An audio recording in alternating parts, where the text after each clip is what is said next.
Hey everyone. So, on this episode of The Kongversation, Mitchell and I discussed what might happen should E3 get canceled this year due to the spread of coronavirus. It was completely hypothetical, but lo and behold, between the recording of this episode and it going live, the ESA canceled E3. So, my take? This is a good thing. No, not a global pandemic, but the ESA taking decisive action right now. It's the right move, as much as E3 is a tradition and an important part of everyone's year. Containing the spread of coronavirus means everyone will need to make sacrifices, and no industry or hobby is going to come out of this untouched. Even if we shouldn't be touching anything because there's a pandemic on. But DK Vine's entire calendar sort of revolves around this damn show, so we're not going to just let the second week of June roll in without any fanfare. The ESA has said they're partnering with developers and studios and journalists to still have some sort of virtual version of E3. And, well, they haven't asked us. Of course they wouldn't, but we are in. We're all in. DK Vine's E3 2020 coverage will be coming at you this year from the DK Vine Quarantine Zone in an undisclosed tent somewhere on federal land. And it will officially kick off Friday, June 5th and run all the way through Thursday, June 11th. All of our normal nonsense, all of the videos, all of the articles, and yes, all of the conversations. So nothing will change except our location. So stay tuned to DK Vine and The Kongversation for all of the latest details. And please wash your hands.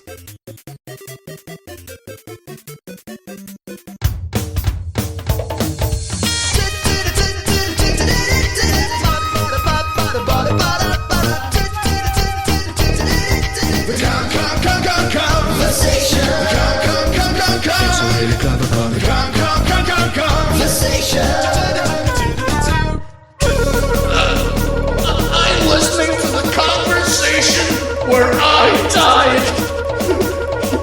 Oh, I always choke up at this point. Hello and welcome to The Kongversation. I'm Hyle Russell. I'm Mitchell Wolfe. I can only talk when I do a podcast. It's been too long. Oh no. Oh. Wait, you can only talk when you do a podcast. I only exist in podcasts, Hyle. It's just nothing. You have a good time and you sustain yourself for weeks at a time, and you just talk to your friends online and you record it, and then you think it's all going to be fine, and then it just ends someday, and then it's like 6 months of nothing. So, I'm curious, do you go into this kind of black or white void, or do you just cease existence and then you pop back? It's just a void where it all turns in on itself, and then I'm stuck there, and it's both timeless and instant, and I don't make me go back there. Don't make me go back there. Well, alright, that would require us to talk about Mr. Patch from off of the Banjo series for hours and hours and days, and this will have to be the longest conversation of all time. So if you're willing to do that, I'll do my best. I can chat about Mr. Patch that long, but I think the void might be better. Even the longest conversation of all time is only in, like, the top 10 conversations. It's still... This show is usually pretty damn long, as evidenced by what we're doing here today. Well, we'll see how long this one is. I'm hoping this will be under the 2-hour mark, but who knows? We could just talk about voids for the first hour and then really pad this out. What's your favorite flavor void? As I get older, I find I really actually like grape flavors, because as a kid, I didn't like grape flavors that much because it's like, it doesn't taste like grape. But as I get older and I don't taste the grape flavors as much, because when you get older, you're not really seeking out grape flavored bits like candies or medicines. But those are the two grape flavored things. Sodas, perhaps, but you're not seeking them out. Because if I'm going to have something as bad for me as a soda, it's going to be loaded up with caffeine, right? And grape soda doesn't have caffeine. So I'm like, this is just trash. This will make me feel bad, and it won't even give me the benefit of the caffeine. Go to hell, grape soda. But that absence from grape flavoring, that weird artificial grape flavoring, makes me think, oh man, it's been so long since I've had that weird candy flavored grape taste in my mouth, and I miss it. Because it reminds me of childhood. Even if I hated it at childhood, it reminds me of childhood. And so as I get older, I miss it and I long for it, and I grow a hunger for grape or fake grape or Concord grape flavoring. So yeah, grape flavored voids for me, please. How do you feel about Concord grape flavored candy versus blackcurrant flavored candy? I've had so little of the latter, and I know what you're referring to, because I really like it in jams and jellies, preserves. You know, I'm like, ooh, this is good. Ooh. But in a candied variety, I haven't really had it much. Yeah, supposedly, I also haven't had it that much, but supposedly in Europe, that's just like the purple candy flavor, the purple Skittle. Even in Skittles is blackcurrant. So the Concord grape thing is purely an Americanism? It seems that way, because, and I know this is exactly what people are looking forward to hearing about in our Mr. Patch episode. When we were setting up the whole candy ecosystem, the mass production of candy, blackcurrant berries were actually outlawed in America because they are a carrier for pine rot. And if you plant blackcurrant, you can just like lose a bunch of pine trees in the same area because they carry this disease. And within the last, I think, 20 years, the Americas have actually decided, you know what, we were probably being overzealous with that. Just like, be careful. We don't need to ban the entire plant. So now we have it again, but still,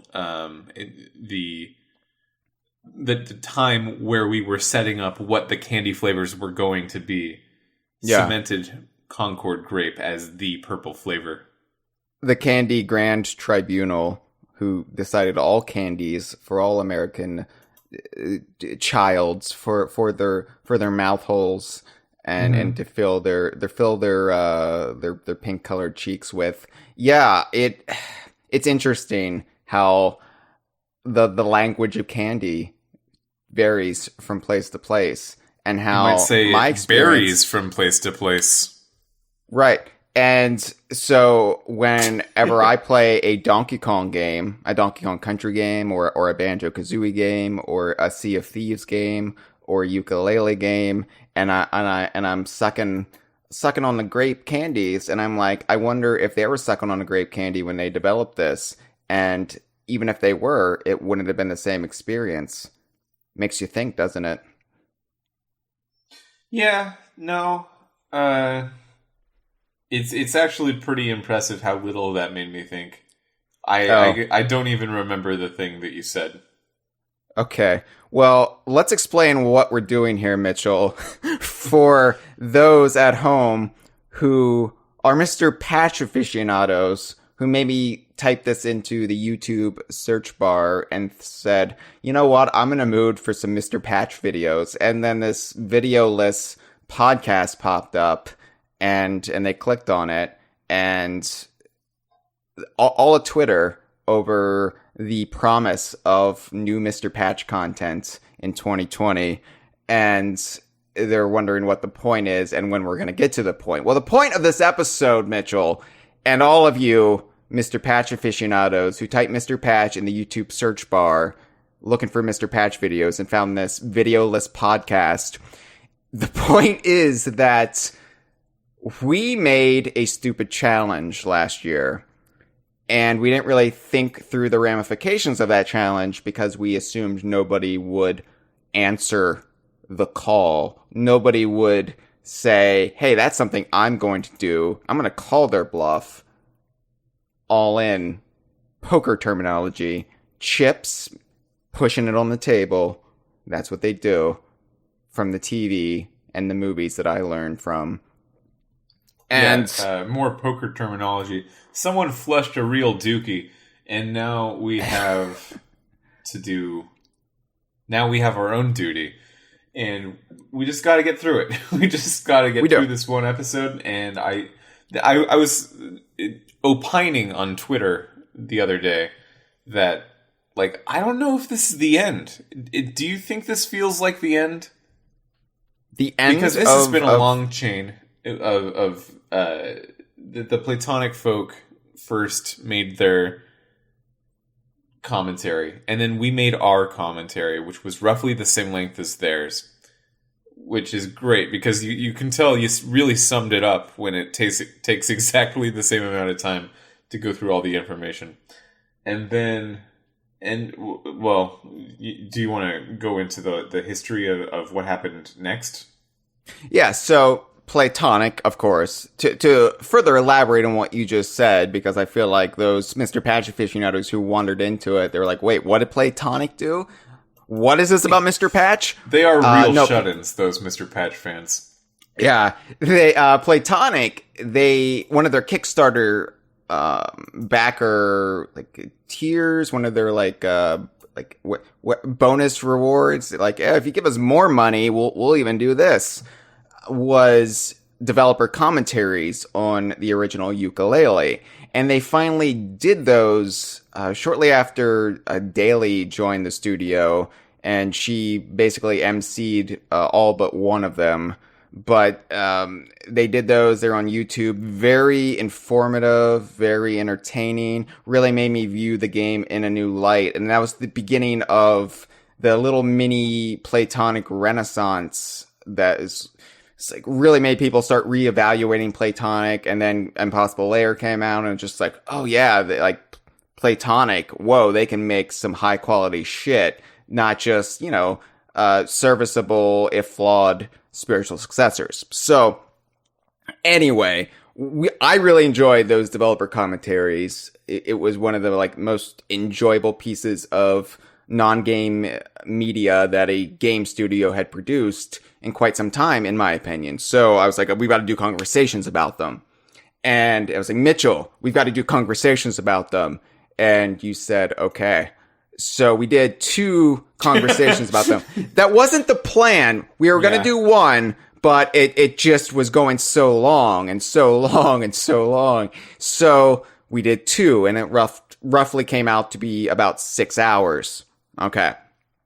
So realizing the absurdity of what we had done and the pointlessness of what we had done, because we could have just helped Playtonic promote the developer commentaries. Hey, go listen to those, right? You don't need to hear us talk about them. That's pointless. That just I was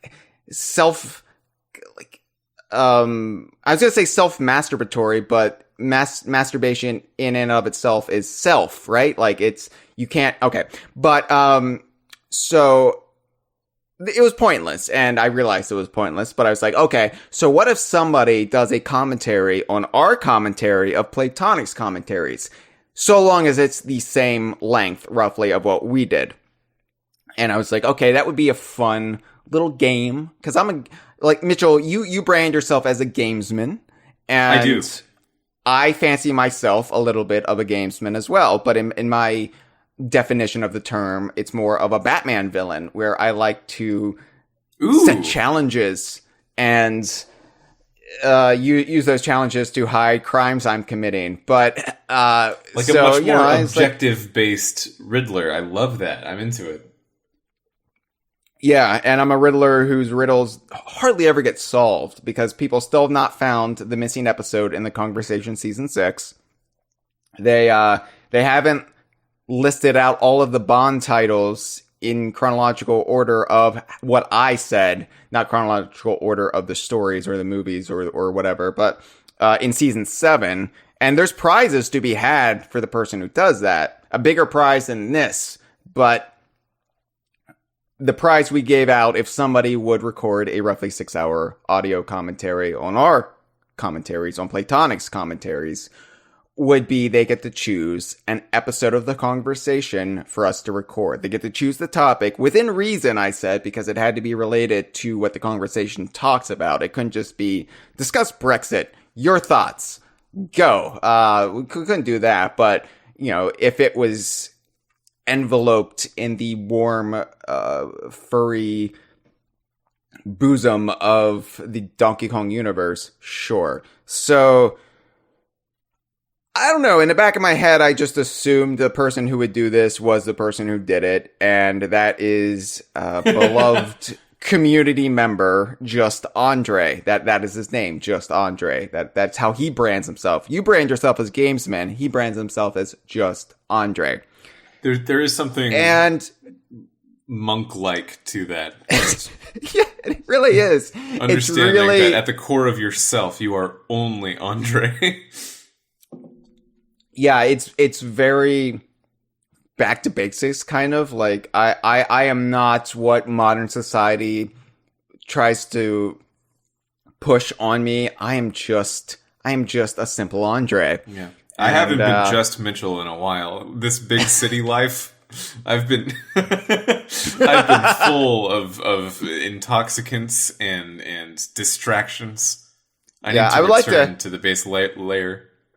We need to do like a 6-episode miniseries on DK Vine Plus, our eventual streaming service, where like we take Mitchell out of the city and put him on the farm and just see what happens when Mitchell goes back to basics, when he's we'll call it just Mitchell. Ooh, okay. So, and I'll towards really the end of hand last it year, up. Like, you have me milk a cow, and I'm trying to like pull on its face. I don't even get it. I'll just you don't know where that milk squirts from. You're like, all right, spit up the milk. Come on, Bessie, come on. Yeah. Now, towards the end of last year, can we stop talking about your show and can we talk about what Andre did? But if I don't make a new podcast for myself, I need to go back to the void. Well, this is why we'll develop a DK Line Plus show for you, Mitchell. Don't worry. You'll stay out of the void for as long as that's on the air. But I need to go to the drawing board for that. I need to really sketch some ideas out. I need to get a budget. I need to find like $5 million to finance it. Because we're going to have to build a farm, right? We can't just rent a farm. It has to be a farm built for the express purpose of getting you back to basics. Yeah, the audience can tell when it's been like a previously used farm. They don't like that. They really don't like that for some reason. No, anyway, just Andre farms. Did those gently used. No, Mitchell, I'm talking about farms now. Those gently used farms, they're gross. Yeah. They really are. I like a farm that's nice and shiny, that has like the nice, purely red painted barns, and none of this like dilapidated shit. That's creepy. No, give me a nice farm from out of the cartoons, and I'm a happy man driving by that farm. Yeah, and no plants. Gross. All right, Andre, towards the end of last year, recorded a roughly 6-hour audio commentary on our audio commentaries at Playtonic's commentaries. And I've not been able to listen to it front and back. I've not been able to sit there for 6 hours and just listen to it, but I have skipped around. It is impossible. I listened to, I think, a combined maybe hour and a half to 2 hours of it. And it's such a journey. I really enjoyed going through Andre's journey. To call it a commentary, I think, is a little incorrect. He was listening to our podcast in the background. He very rarely referred to anything we were talking about as it was happening, though. It was mostly, I'm listening to this and you can hear that I am, but I'm gonna just talk about anything I want to for the entire duration of this. Maybe even making himself more bored because he wasn't really closely listening to it as it was happening. Yeah. So that was interesting. But I couldn't fault him on that because the amount of tangents we go on, Mitchell, why just earlier we were talking about grapes. So he did it. It counted. So I was like, all right, what do you want us to record? And at the end of the episode, he said, character witness, Mr. Patch. And I was like, okay, we'll do that. And we're doing it. Now, it's a good year to do it. This will be the year Banjo-Tooie turns 20 years old. Ergo, it's the year Mr. Patch turns 20 years old. 20 years of Mr. Patch in the popular culture, Mitchell. And, well, I mean, why not kick off 2020 or, kick it off in March properly? Sorry, January and February, you didn't count. March is where 2020 really begins, because that's when we're talking about Mr. Patch. Yeah, I'm excited about this in the way that... Well, I was going to make a farm analogy, but, nothing came to mind. So I guess I really do need to just quit all this big city life. Where did the real me go? He's back with Bessie Mr. trying Patch, to get milk out of her. Probably the most exciting boss in the Banjo series, other than Grunty and Klungo. Yeah, probably. Sort of a low bar, maybe, but it's a pretty low bar. Because I don't really. Yeah, so I guess Andre just really likes Mr. Patch. Like, we all have those characters, right? That people don't think much of them, but for whatever reason, they speak to you. And I mean, I also love Mr. Patch. Mr. Patch is I don't a good hate boss. Mr. Patch. Well, honestly, like, if I'm going to talk about a Banjo character, Mr. Patch would usually be towards the low 80s, maybe high 90s of characters that I'd want to discuss. And this Character Witness series here on the Kongversation, traditionally it's been for characters that have had many appearances and have had a clear evolution in portrayal, in character development, in growth and changes as time and adventures have piled up on them. And so this is the first Character Witness we're doing where that's only sort of true because there's only really 2 games to discuss. And yeah, there's an evolution. Yeah, I guess there is. But it's not the same thing as, oh, well then Funky Kong opened this shop or rental place, and he really started going away from the surfer dude aesthetic, and he's more of a brilliant mechanic from this point on, and he really showed maturity here. And none of that. This is a inflatable dinosaur boss that you fight 3 times in the series, 4 times if you count the XBLA version as a separate adventure, which technically it's log making you repeat it if you really want to splice it into the canon, but otherwise it's the same thing. It's the same thing. Well, because they reference things like they reference the passage of time and some added dialogue, like it's been 10 years or something, Yeah. We're gonna struggle to say anything more about Mr. Patch beyond what you just said, but I think there's some interesting things. Well, okay. Let's just get into it. Let's grip it and rip it. Let's crack into it. Yeah, let's get into it. So some due diligence. Support DK Vine on Patreon. That's dkvine.com/Patreon. It helps fund the site, helps keep the lights on, because I have to have the lights on to keep the monsters away, because the dark scares me. I know there's something in that closet, Mitchell. I'm looking at it right now. It's not going to get me, because I'm going to keep the lights on, thanks to our patrons. dkvine.com/ that's a drum roll. Patreon. Don't put the drum roll in there. It will lead to nothing. Also, Mitchell, DK Vine's MagFest panel is now on YouTube. So at the beginning of this season, Cameron and I talked about our MagFest panel. You might even say we had a commentary on our MagFest panel. But now you can watch the real thing on MagFest YouTube channel. So... what the hell? dkvine.com/MagFest panel. MagFestPanel. dkvine.com/MagFest panel.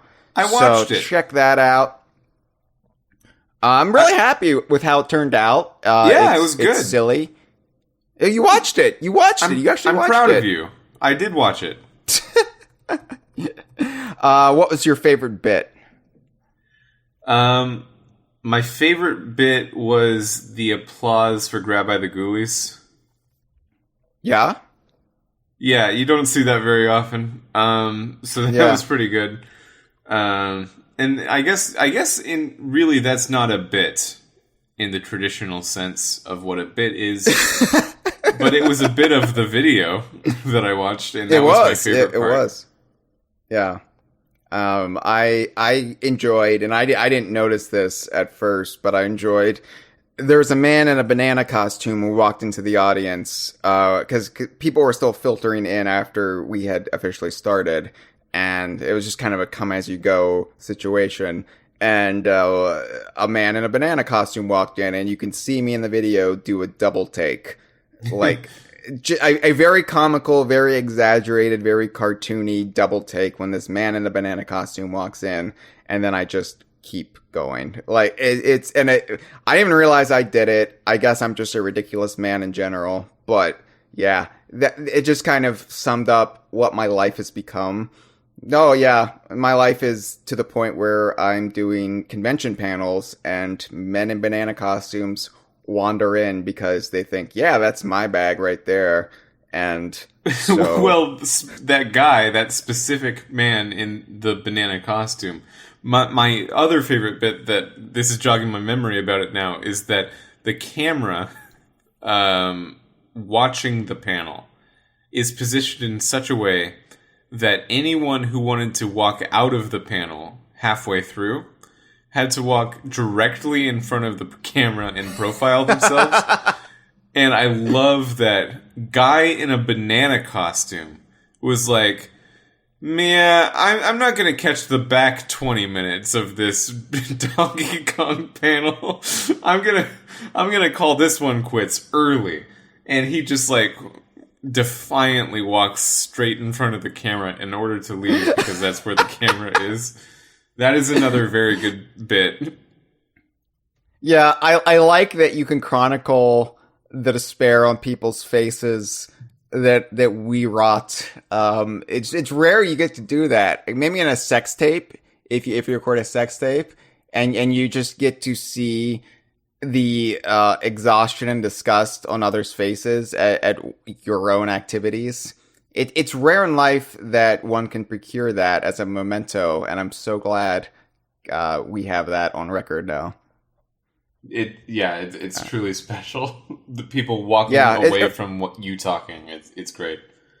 It's also special because who knows when there's going to be any more video game conventions with coronavirus plaguing the earth, because conventions are getting canceled left and right now. And of course, it's only March, but in 3 months' time, it will be E3. And there's a lot of uncertainty in the air. Is E3 even going to happen this year? Because coronavirus, it doesn't seem like it's going to be going away by then. I think the World Health Organization said maybe this is going to be, we're going to be knee deep in the corona for like 6 months or so. Yeah, I fully as an expect estimate. to not only alter my schedule for this, but also receive the virus. I'm Yeah. I'm going to dance with the coronavirus. I mean, I feel like it's going to be healthy for me, not in the sense that it's going to improve my health. No, I'm going to get really, really sick, but at least I can tell people I had the corona. You know, I can tell, you know, when I'm like 90 years old and something like that would kill me, I can tell people, hey, you know, the great coronavirus of 2020. Yeah, I had it. Well, I have a history with pop diseases. I guess you can call them. Yeah. People say epidemic, but I feel like pop disease is honestly, it's like the fashionable diseases. I got swine flu when that just sounds like happened. That just sounds like Funko's like least popular line. I got swine flu when that happened, and in 2010 when pertussis like made a big comeback, I was really excited to get a handful of that, so I just popped that into my immune system and chugged it for a while. So, did you get Ebola? Yeah. I didn't get Ebola. That's making me think that I'm due for one. Yeah. With the coronavirus. You know, I was just thinking the other day, you know, it's been a spell. I really wonder when Mitchell's going to get Ebola virus. Yeah, everyone's just crossing their fingers, waiting for me to get that Ebola, and I'm almost there.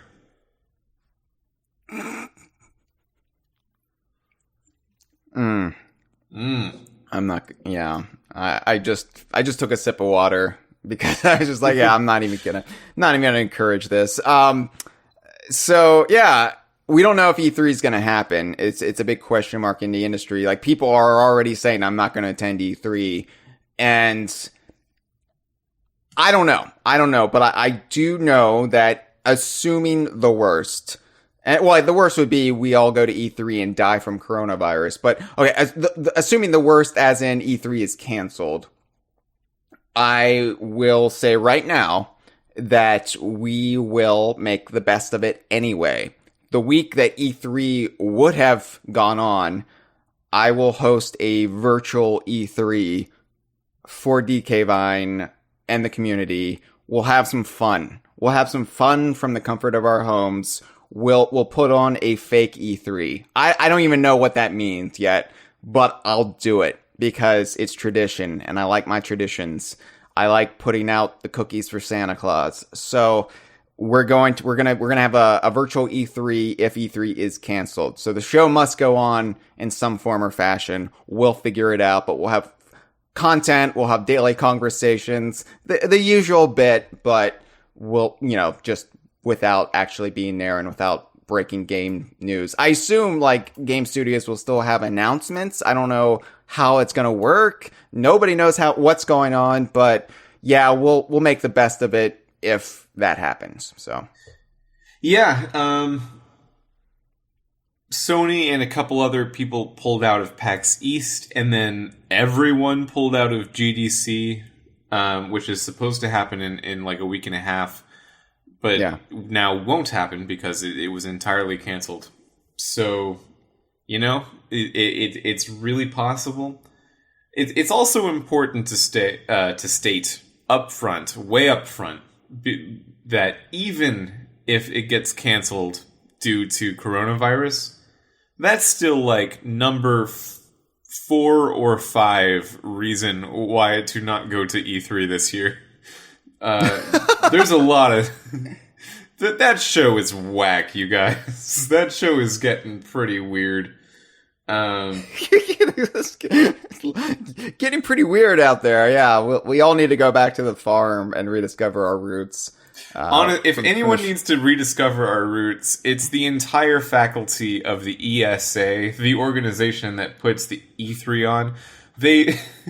I don't know if you covered this on the show, Hyle. But they put out a statement basically saying, okay, look, people have been having a worse and worse time while at E3 for the last few years. So here's what we're going to do. Open it all the way to the public, except make most of the events media only, so the public who are there can't do anything. And also, we're bringing in all of the celebrities. So celebrities can kind of just be there, and that's like their big solution. Yeah. And by celebrities, I assume they mean Joel McHale from Community. He seems like the kind. And then maybe like Felicia Day and 10 people you haven't heard of at all.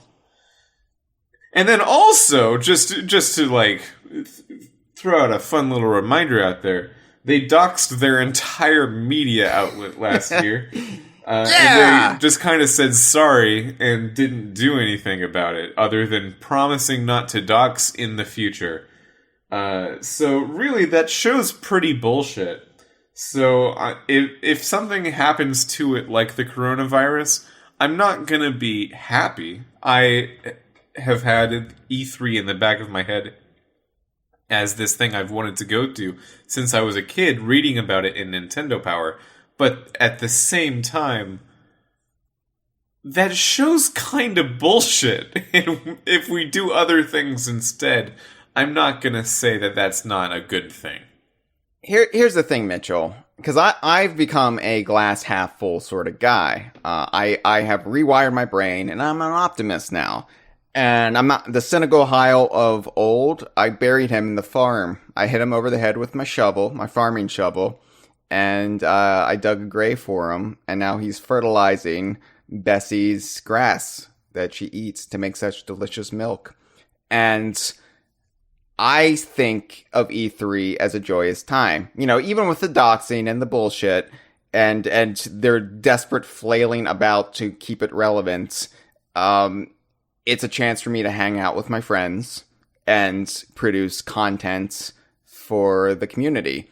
And so it still means a great deal to me, and I have nothing but like fun memories and fond memories of, especially last year, which was I think my favorite E3 ever. It was just so much fun, and it was great. Yeah. So I will be upset if it's canceled, but honestly, I'll be like, oh, I needed a break anyway. But we're still going to make the most of it. We'll still make the most of that week, and there'll be a lot of fun. A virtual E3, we'll probably have to give it different branding because, you know, we don't own the E3 branding, so we'll call it something. But, yeah, we'll have fun one way or another this June. So just wanted to get all that out there right now. Also, stay safe, people. Wash your hands. Yeah, I think the optimal situation is E3 maybe does go the way of Clone Hyle at the farm and dies off for the good of mankind, but is replaced by another in real life event that we still go to and still cover, and still meet each other at, but you know, is good and is well planned. I think that would be optimal. But yeah, well, we'll see. We'll see. But we'll still call it E3 though, because I'm just so used to the E3 name. It's good shorthand. It's good shorthand. It's good. Yeah, it's just 2 syllables. It's easy to say. Hey, tell me about Ailstorm's Curse of the Crystal Coconut. Yeah, one more thing we need to discuss real quick. So the heavy metal pirate-themed band Ailstorm has a new album coming out on May 29th, and it is called Curse of the Crystal Coconut. And yes, that is a reference. They released the album cover this week, and the crystal coconut in question, well, it's got the Ailstorm, I guess their mascot, a squiddy-looking pirate skeleton. He's leering over. He's in his temple, and the treasure on the little treasure podium that, you know, Indiana Jones is always looking over. It's a crystal coconut from off of Donkey Kong 64. And then you look in the background and you're like, oh, wait a minute. There are bananas on the floor. Hey, there's a barrel. Hey, there's a TNT barrel that looks just like from off of the Donkey Kong games. Hey, look, there is an impaled skeleton that looks like a gorilla and seems to have a tie around its neck. Oh, hey, up in the sky, there's what looks like a hero coin from off of Donkey Kong Country 2. Oh, wait, there are Clomps from Donkey Kong Country 2 walking into the scene. The whole thing is very much a Donkey Kong tribute. Not the whole album, but apparently they are doing a cover from a song off of the Donkey Kong Country cartoon. So this is coming out May 29th. We might have to do a commentary on this. Have our first music album conversation, whatever we call it. We'll give it some sort of branding. You know, we have the literary analysis for the books. We have character witnesses for character biographies. We have Destination DKU for the worlds. This will be the first conversation centered around an album. We might do that, but yeah, that's coming out right before E3 is scheduled to happen too. Interesting. We might just all stay home and listen to Curse of the Crystal Coconut. Yeah, this sounds great. I only listen to jazz, so I don't think I'll get it. But this does sound pretty good. I'm yeah, that was exhausting when you were driving us around at E3 time, having to listen to those 40-minute jazz songs. It was just like, Mitchell, can we listen to something else? And you're like, no. I physically can't. It's only jazz. It's the only sounds that make any sense to me. I can't listen to anything that's not a meandering tangent. Oh, wait a second. Is the conversation just the podcast equivalent of jazz? I don't like that. I think calling your conversations that you have, conversations with a C, the podcast equivalent of jazz is maybe the most pretentious thing anyone could possibly say. Yeah, you're welcome. Yeah. I'm trying to appeal to the NPR crowd because I'm hoping to get the conversation on NPR. Mm-hmm. Yeah. So I'm like, well, no, it's like jazz, you see, but in audio form, and we're talking about cartoon gorillas.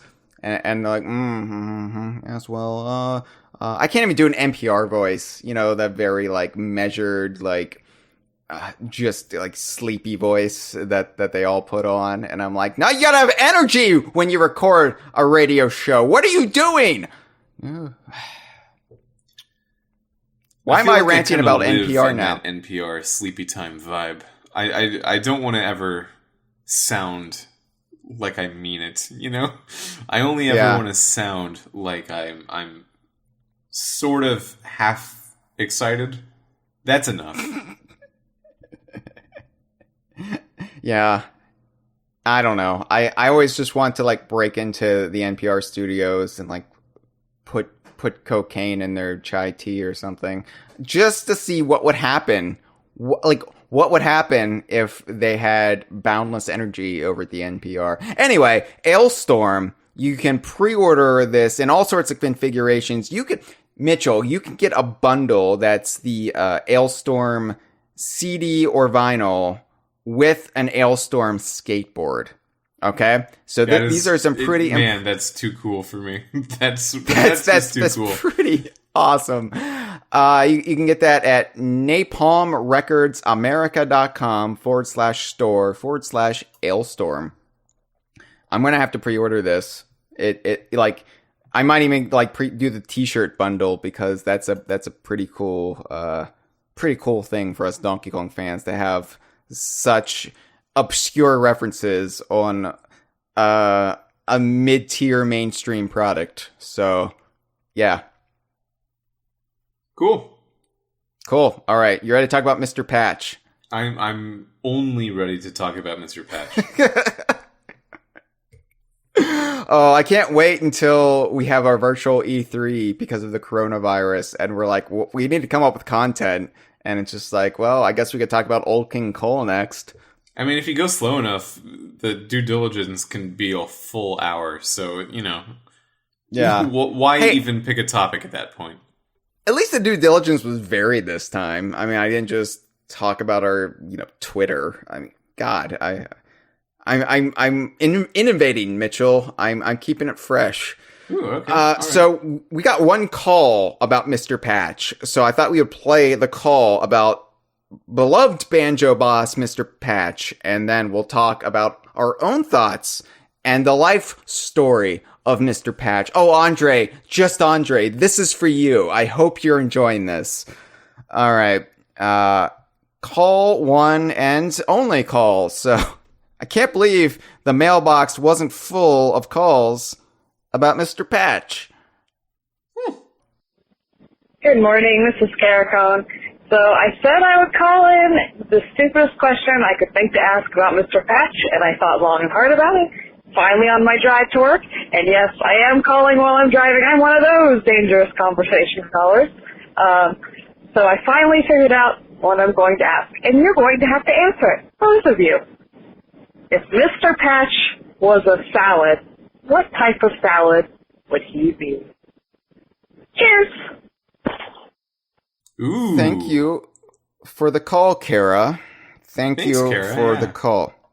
Yeah, this is exactly what I was hoping for. So Mr. Patch was a salad, Mitchell. Mm-hmm. I'll let you go first because I know in a big city environment that you thrive in, that you've lost your soul in, you encounter salads on an almost daily basis. That is entirely too optimistic. But I do have a take. I think I have a take for Kara on this one. Sometimes, okay. Sometimes people like to put together salads and really just don't know what they are. They don't, it only seems like they sort of got the memo on salads being a thing and haven't really explored the idea space enough to know what does and does not work.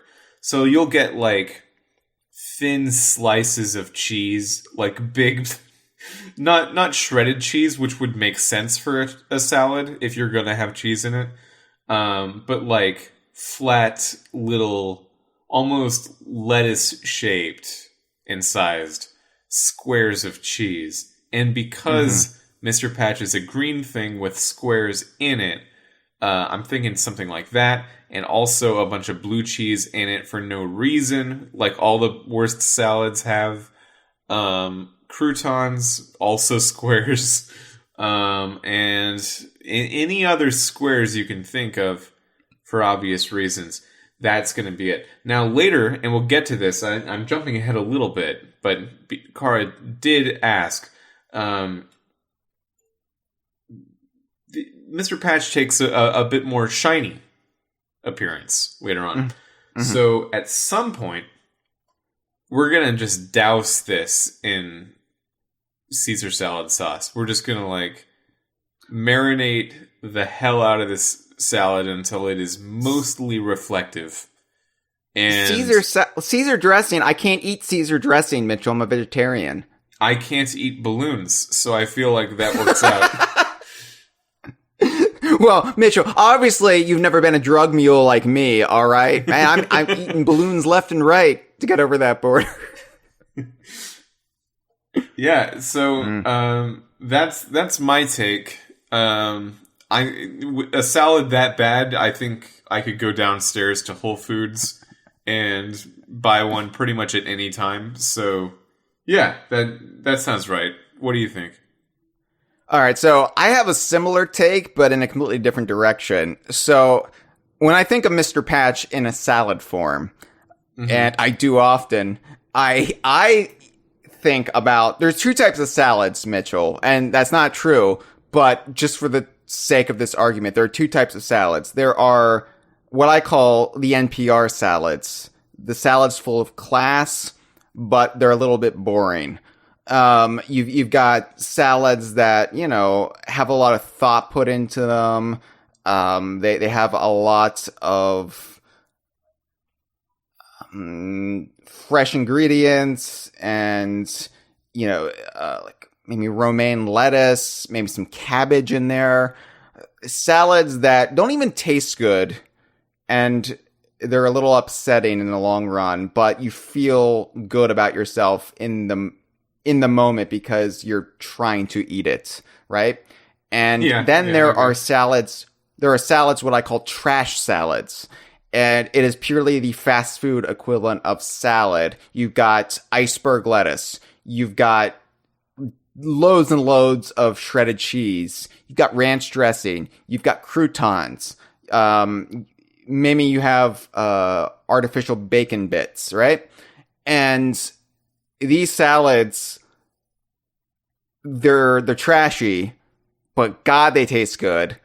And you don't even like know you're eating lettuce, right? Because it's just a bunch of cheese and crunchy bits, and it's just all empty calories. There's no substance on the inside, but you're glad it came into your life, and that is what Mr. Patch is to me. He's 0 calories or empty calories, probably bad for you, but he's an entertaining spectacle, and so Mr. Patch would be a trash salad. You can call so many dumb things a salad, like potato salad, fruit salad. Those aren't salad, but like we'll call them. It's not salad. You're just lumping things together in like this vague sandwich filling. Like, oh yeah, tuna salad. No, it's just tuna in this creamy shit with like celery pieces. Like that's not a salad. That's just a substance. Like I think there's a reason that the most popular foods in the world, at least in the Western world, are things that have become a unit. Do you know what I mean? Mm-hmm. Like it's not just like separate ingredients anymore. If we put it together in between bread, that's a sandwich, or wrapped in bread, that's a burrito, or at least like in a box where it's like sort of put together, then that's a bento box. That's like putting things close together in a unit where it makes sense and you've thought about the organization is obviously beneficial. People like it. It's just proven people like it. So when a chef is bad at their job and doesn't do this, people will say, oh, well, it's just a bunch of loose ingredients. And they'll give that a thumbs down on Yelp if they try to say, it's like, oh, I've come up with this new dish. But then if that same chef says, I've come up with this new dish, it's a salad of some sort, people will be like, oh, it's hard to eat. I love this. And that's, I assume, why a bunch of those things are called salads. You know, when we open up the DK Vine restaurant, right around the time we start DK Vine Plus, our streaming service, I want to serve peanut butter sandwiches, but I'm going to call it peanut butter salad sandwich.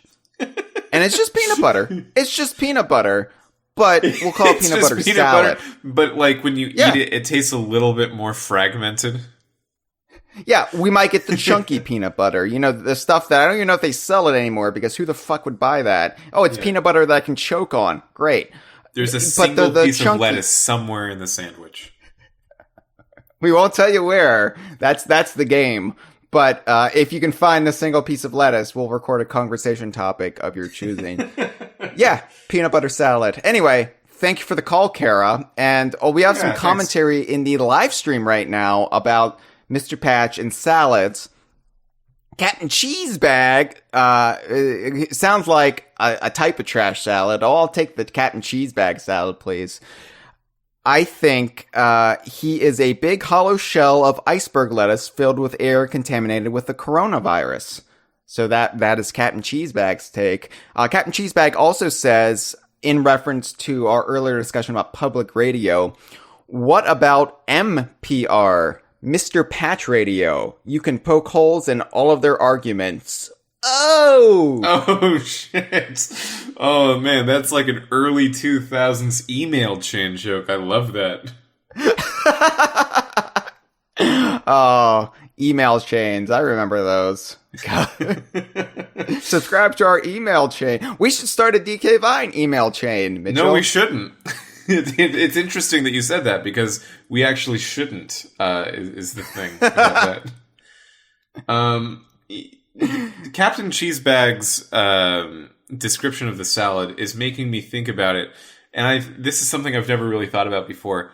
But something about me, I think I would prefer just eating a big bag of lettuce to most salads. Interesting. Yeah, I don't know if you can empathize with that or sympathize with it, but I think most salads go out of their way to try to taste healthy. Yeah. And healthy tastes bad. So I don't want that. Hence my fixation on trash salads. Because as a vegetarian, I don't eat much fast food. You know, if I'm really desperate, I might go through the Taco Bell drive-thru, get a black bean Crunchwrap Supreme or something. But I usually don't partake in fast food. So I'm fixated on trash salads because as a vegetarian man, that is my version of like the Big Mac, right? Like, this is terrible, but I love it. And so I completely abandon the whole like, a salad should be healthy because I get my health from other things.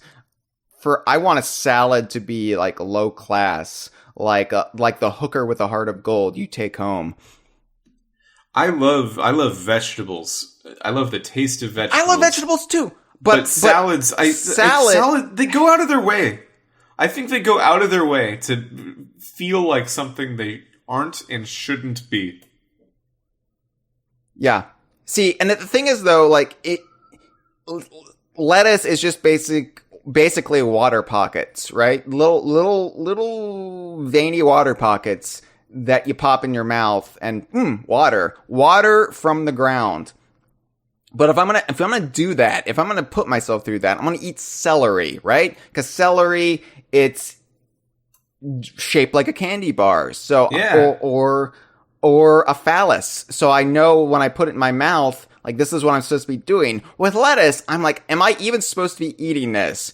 What is this? This came from this brainy lump that came from the ground. Like, who in their right mind? Back in the days of old, saw a lettuce plant and thought, I'm going to eat that. So I am interested in how many views a Character Witness Mr. Patch Part 2 would get, because I'm assuming none. But in the interest of entertainment and not science, maybe we should move on from the salad conversation. Although, thank you so much, Kara, for such a deep vein. Oh, like the veins in the salad. Mm-hmm. Like the lettuce. You see the veins in there, and you're like,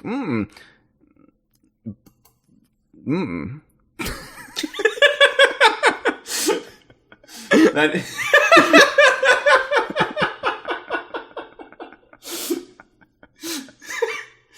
Yeah, it's like that. All right, so we're actually doing this, Mr. Patch, and I want to talk about the hows and the whys of Mr. Patch. Why this, like in universe? Because these Character Witness episodes is not like, well, Ed Bryan thought this, and Greg Mayles thought this, and then Steve Mayles contributed this. Like none of that. Let's just in-universe perspective for this character, right? Like, I don't give a shit about the creators behind Mr. Patch. As far as I'm concerned, Mr. Patch exists. He exists in the world. He is and always has been. So, let's not talk about any behind-the-scenes stuff. This is purely from the in-game universe. Mr. Patch. Yeah, he's in Witchy World at first. Yeah, a big tent. He's in a big center tent, the circus tent that Konga is the ringmaster of, and I always wondered, like, was Mr. Here I am. I'm starting to talk about behind the scenes stuff because I was like, was Mr. Patch like something they hit on later in development because they were like, oh, we need to have like a big circus tent, and maybe there's like some sort of like boss fight that's like maybe a lion tamer or something, like stuff you'd see in a circus. how they settled on Parade Balloon Float is I don't know. It's a bit weird. But yeah. I can empathize with that though, because I have an assignment for one of the classes I'm taking right now due tonight, and it's a 3D level that I've had to make, and I've mapped it all out. I've drawn a big old blueprint of it, and there's a part in the center of the map that is called Boss Encounter. I don't know what happens there. And I haven't really thought about it at all. And I'm sure that one of my teammates will pick up the slack, hopefully, on that. But I don't know what a boss encounter is going to be in our level. So if they got that far, they said, like, oh, it's a circus level. You're going to have a circus tent. And then didn't know what to put in it. I'd get that. I wouldn't blame them at all. Mitchell, I have a pitch for you, and this is free. You're welcome to use this and not even credit me. Salad. Who? Seems hard. I'll come out right in front before we even talk about the specifics of the idea. Seems hard. Pull different ingredients together, and that would change the configuration of the boss fight. Ooh. Salad. Yeah, I'm not going to do any of that. That's that sounds too hard. But I'm into it. Yeah, it does. It does, which is why they went with the strange, wobbly, inflatable thing as his little boss definition tagline in Banjo-Tooie calls him. And, I think from what I gather, when Banjo and Kazooie go into the circus tent, it's completely empty on the inside, save for this deflated lump of Mr. Patch. Because he's not inflated when they first walk in. Like, he's all patched up. He hasn't filled himself with air, which he can do that on his own. He can pull in air and inflate himself so long as he's all patched up. Which, I guess if you're an anthropomorphic balloon, then that's something you learn how to do over time, taking in your own air.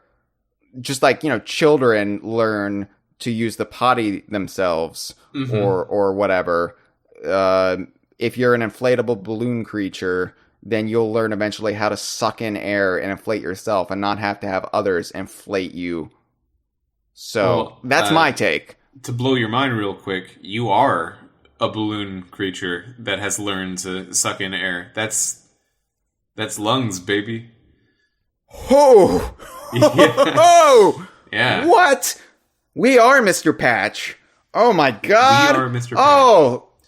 So, Hyle, I have a bit of a headcanon, I guess, about what Mr. Patch is. Because when you walk in the arena, Kazooie says, oh, maybe we sit on this thing? Which made me think at first, oh, is that what he is? Is that what you're supposed to do when he's not mad at you? No, I don't think so. Yeah, no, is he just a seat cushion? No, I don't think so. I think what he is Witchy World is owned by Grunty and operated by the Witch Sisters. So most of the time, I would assume that this circus tent just has like the most BS magic trick or to borrow a very antiquated term and practice freak show, just like something like that in there, and it is not impressive. it doesn't matter at all. There's 3 specimens somewhere else in Witchy World: Gobi, Jinjo, and one of the dinosaurs from Pterodactyl Land that they have caged up. Maybe that's what they're used for. Maybe that's they bring them in the arena. But because Grunty knew Banjo and Kazooie were coming, she just made Mr. Patch. She just, out of some stuff she had around, which is why he looks the way he does, and she said, well, Banjo's a video game character, So he's going to be drawn to the biggest, most centrally located room in the level for sure. So I'll just put a big trap for him there. And that is what he is. That is what Mr. Patch is. And I think he's probably animated by Grunty's magic.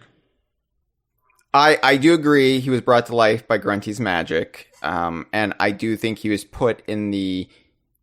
Or rather, Banjo and Kazooie were led into the circus tent for the trap of Mr. Patch, right? But I think that Mr. Patch has been around for quite some time, like long before the events of the series. Well, maybe after Grunty's revenge, like the events back in 1978. But at some point between 1978 and the year 2000, Mr. Patch was created by Grunty and her witch sisters, because I think they had some sort of parade floats at Witchy World, and maybe Mr. Patch is the last surviving animated parade float from whatever, and he looks like shit. He's got all of these patches that in no way match his dinosaur body. Because Mr. Patch is a dinosaur. We have not mentioned that once. He is well, maybe we did. I don't remember. I don't even know what we're doing here, Mitchell. Honestly, I'm just saying words and hoping they all form into sentences that form some sort of narrative. But I think that word salad, you might say. So I think that Mr. Patch is an artifact from some other Witchy World event. And when the big top is not in use, they just store him in there because maybe there hasn't been a big top attraction for a while. Like they've apparently recently employed Conga in the 2 years since the first Banjo-Kazooie. Conga is now working for them, but I don't think the big top has been in operation for a while, so they just were storing Mr. Patch in there. Or maybe they brought Mr. Patch in the circus for the trap they were springing on Banjo-Kazooie. But yeah, I don't think there's any correlation between Mr. Patch and the circus tent other than that one particular boss fight. Yeah, that sounds right, because he is too big for it. He is too big for it most of the time, and that is just not where you put that kind of inflatable thing. No, Mr. Patch is only impressive if you see him on the horizon outside. If you see him inside a circus tent, you're just like, okay. Like, it's not... he's only sort of impressive, I would say. I mentioned he's a dinosaur balloon, and I want to bring up the excellent Banjo-Kazooie wiki, who we don't often mention on this podcast or on DK Vine in general. Banjo-Kazooie wiki has this under Mr. Patch trivia. Mr. Patch resembles Barney the dinosaur. They don't source that. Yeah, that's right. There's no source from that. It's like, oh yeah, back in 2000, Chris Stamper said, yes, we have this character who resembles Barney the dinosaur in Banjo-Tooie. We're very excited about it. We think this is going to outsell the original game and even bring down the PS2. This is all part of our plan. No, there's no sourcing here. They just say somebody at home, which is where I think most people edit Banjo-Kazooie wiki from, thought, Mr. Patch really resembles this character called Barney the dinosaur who was really big in the early 90s, and I think the world needs to know this. And so they added this trivia.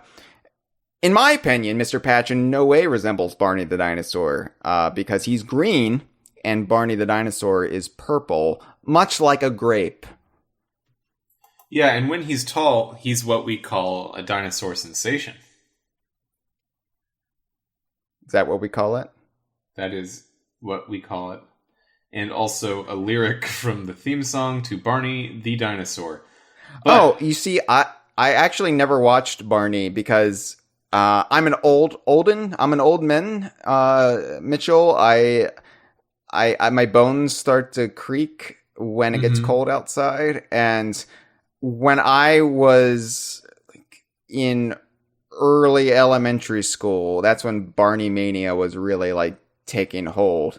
And so it was just oh, I'm too old for this shit. What is this garbage? And so we looked down on Barney because we were so old that we didn't want anything to do with it. It was patronizing to us.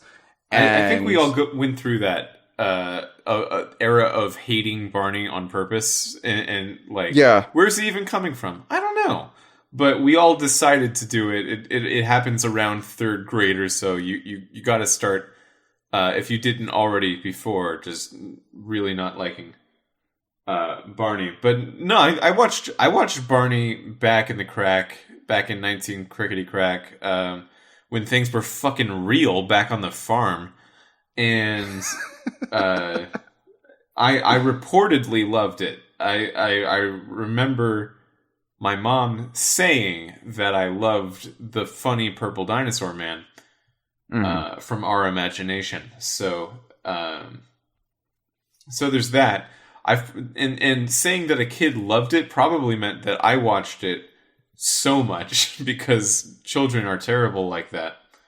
They'll watch something into infinity. But I don't remember I watched anything. Yeah. I watched Sesame Street and I watched Mr. Rogers' Neighborhood. Those were the two PBS, which is basically the NPR of television. Okay. Basically, it is. But I watched both as a child until I graduated to Pee-wee's Playhouse, and then Real Ghostbusters, and then Teenage Mutant Ninja Turtles. So, I never watched Barney because when it debuted, I was already too old for it. That's why I was pointing out why my bones make noises when it gets cold outside. Sounds good. Yeah. Sounds plausible. But anyway, no. He doesn't really look like Barney. He just looks like a cartoon dinosaur, which I guess you can make the case maybe, but no. He looks like any cartoon dinosaur, and he does resemble a little bit more Rextro from Yooka-Laylee than any Barney, in my opinion, but I think my opinion matters more than Banjo-Kazooie Wiki's opinion on this podcast. I think the thing that makes him resemble Barney the most is his phallus-like nozzle. Yeah, and that's down there.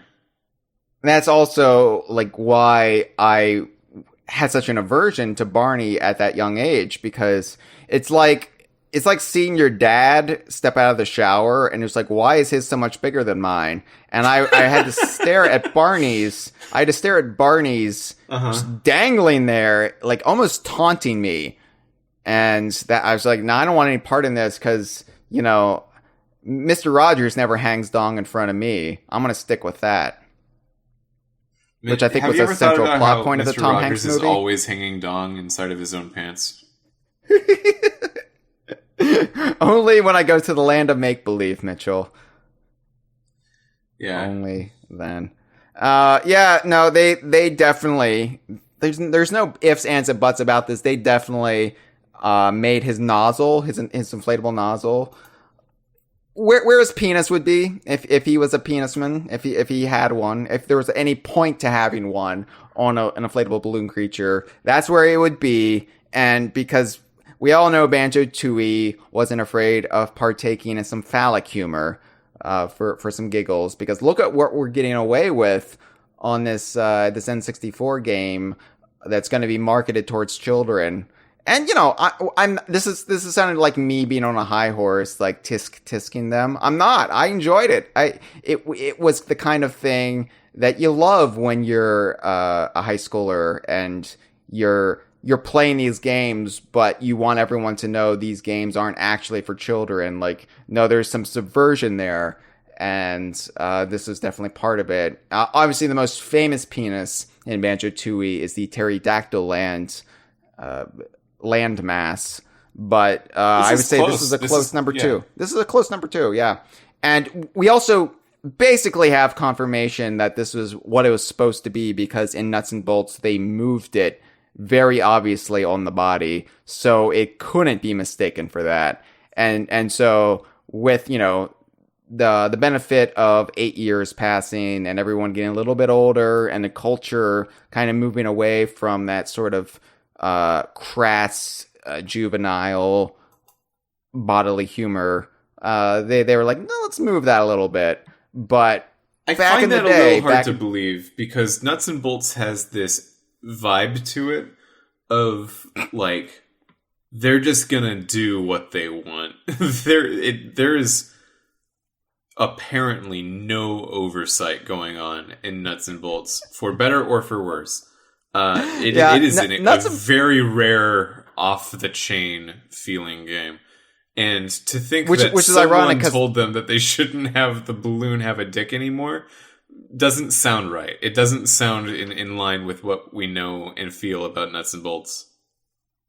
It's ironic you said off the chain, because they put Mr. Patch on a chain in Nuts and Bolts. And I think... Too true.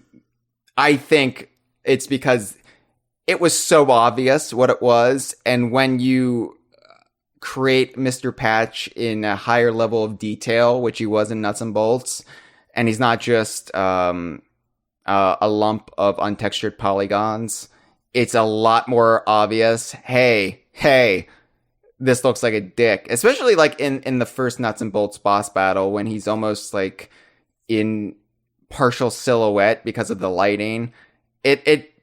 It definitely looks like, oh yeah, no. So they probably are like, this is too obvious, we need to move it. Nuts and Bolts is, I wasn't saying like Nuts and Bolts was like more like politically correct or anything with its humor. But I think the humor was a bit different in Nuts and Bolts, but it was more like this fatalism, this kind of like, oh my god, all of our games have bombed on the Xbox, and this is probably our last hurrah. And it was more self-deprecating than I think past games had been. And not the entire game. Like there were different elements of humor mixed in, but I think a large part of it was kind of, well, this is it. Yeah. And this one's probably going to bomb too. So that I wonder, like, because that game was in development for 3 years or so, probably, right? Yes. Since it came out in 2008, probably started in earnest around 2005. I wonder how much of that was added in like 2007 or 2008, right before it came out. Just how much of, we see the writing on the wall of like how we probably won't be able to do this the same way for a couple of years. I mean, I don't even know if they I don't even know if like they thought there was any hope after this. Like I think they're like, and you know, for all they knew, they were right, because right after that was the Kinect Sports era, and you know, it took a while for them to get back and find their way as a studio. But I don't know. That's just a tangent. But yeah, that's a whole other thing. I think you're right, because there are like different elements of humor in Nuts and Bolts, and I think that, of course, the dialogue, the text would be added much later. So I think that was definitely as a result of, you know, essentially everything but the Viva Pinata series bombing. And even the Viva Pinata series didn't necessarily like light the world on fire. It did pretty well for itself, but I don't think the levels that Microsoft was hoping for, considering like all the money they put into it and marketing it and having tie-ins. But anyway. So I think it's pretty telling that Sea of Thieves has done better than Viva Pinata, when Sea of Thieves is on a much worse selling console than the Xbox 360 was. And also Viva Pinata had sequels and a TV show and a whole marketing arm to it that Sea of Thieves didn't really have, and still didn't quite beat Sea of Thieves. So that's... It means something. I don't know exactly what it means, but it was a hard time. It was a hard decade. Yeah, they called them the Troubles back then. That's what they call them, the Troubles. Let's talk about pre-Troubles though. Back in Banjo-Tooie, when you're fighting Mr. Patch, when I say you, I mean Banjo and Kazooie, but you were controlling Banjo-Kazooie. But I'm not implying that you, Mitchell, Wolfe, jumped in the game and went mano a mano with Mr. Patch personally and defeated him and claimed victory. And that's where you became the balloon man fighting champion. Yeah, no, I didn't do that. That was Target Sand that I did that for, but not this one. No, I just wanted to clear the record there. Sure. So the fight with Mr. Patch, obviously you have to blow his patches, right? You have to make him deflate. And you'd think just blowing one of the patches would do it, because that's all it takes to pop a balloon is just boop. You know, you don't need to target the patches, of which there were 12, I think. You don't need to do that. Like, just put one hole in him and he's done. But no, you have to do all 12. And I think if Mr. Patch can inflate himself, he's also skilled at keeping that air within him. It's like holding your breath. If we're all balloon people, that would be the equivalent of us holding our breath and like, not going to let that air out. Not going to do it. Of course, holding your breath is really more not letting air in, but whatever. So, very, very interesting and pertinent. In the chat just now, just Andre 92, of course, the Andre, has written, new headcanon. Mr. Patch reproduces by blowing air into smaller dinosaur puppets through his nozzle dick. Yeah, probably, right? Like, he definitely does. So, let's say, okay, Mr. Patch encounters a balloon. Just a balloon. Not a balloon enchanted by Gruntilda magic. Yeah. But let's say Mr. Patch puts his nozzle in this balloon, gives it the old 1-2, and inflates it. Would that balloon then gestate into a new anthropomorphic balloon creature? Would he be giving a little bit of his essence over to it? And I like that headcanon, Andre. Holy shit, you've just blown my mind. Much like Mitchell blew my mind earlier when he said we're all balloons. A lot of blowing action going on here, which is weird because usually when you blow, it's to avoid reproduction. But here, you did it. Usually when you blow, it's to avoid reproduction. When you want the sensations of the reproduction but without the consequences, Mitchell. You know what I'm referring to, right? Yeah. Those breathalyzers, because you know you don't want to start your car. The city has changed you, Mitchell, because Farm Mitchell would have known what I was referring to right away. That's how we spend the time on the farm. That's why we always need to repaint the barns. The stains, Mitchell. That's why we have to paint them bright red, so nobody knows what's been going on down on the farm. Is your cum bright red? No, I'm saying we have to hide it with the bright, and then nobody's thinking. Because if you see a white barn, you're like, oh, they painted it white because of the cum. That is the assumption. You're right. And if I see a red barn, I think, oh, they painted it red because of Hyle's bloody cum. No, I'm saying when I see a bright red barn, I'm like, there's been no cum on that barn. There's no blowing going on that barn. That's what I say. I say it. Yeah. We need to have the next E3 in a more rural state. So we can drive around and we can look at all the old barns and hear you say it, because so far this is not an aspect of our friendship that you've decided to share with me, but I understand. We'll have E3 down on the farm. It will be great. We can all wear overalls and have the straw in our mouth, and we'd be like, welcome to E3. So let me show you the cum barn.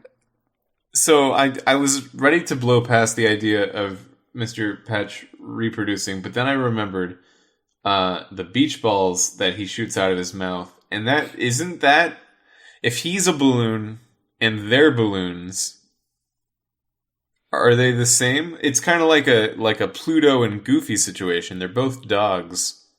but one of them lives with Mickey and one of them is like a friend of Mickey's.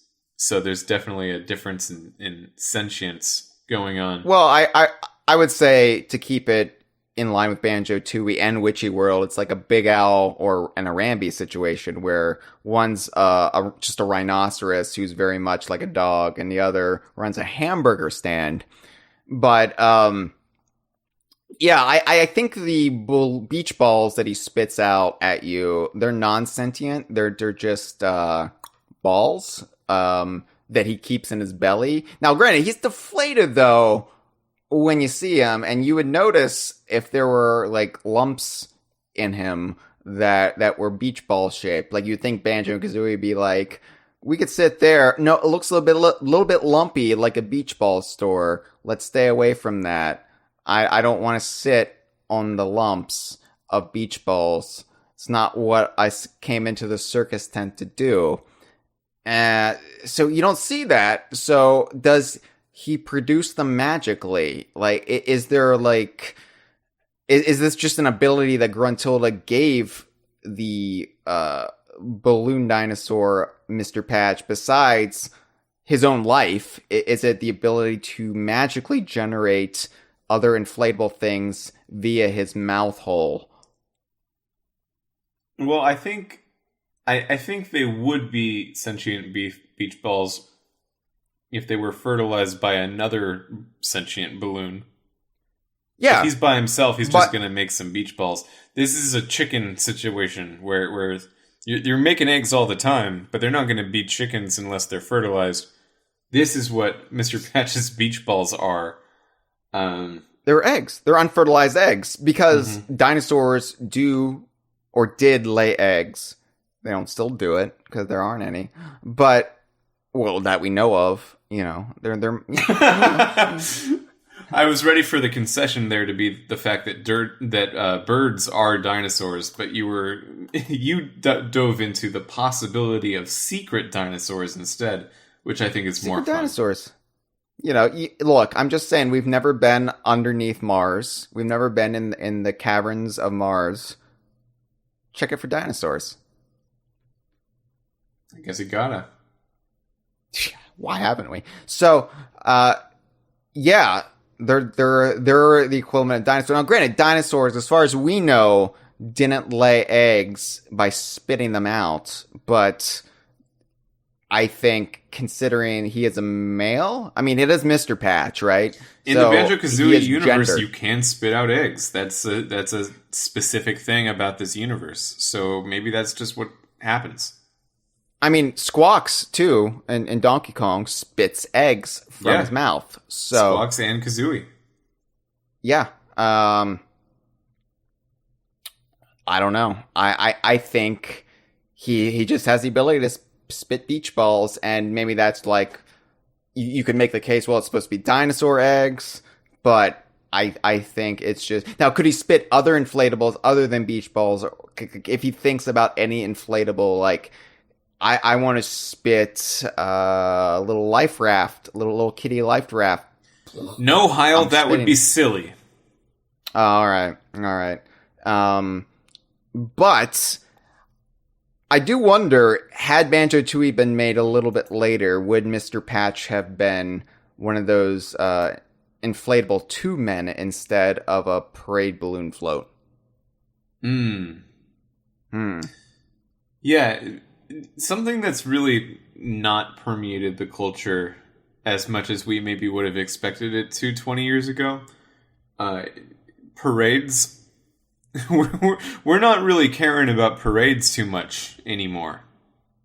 I think if you get really excited for parades, you are a unique person. You are a unique person to get really psyched on parades. Whereas before, that's just an excited thing to happen.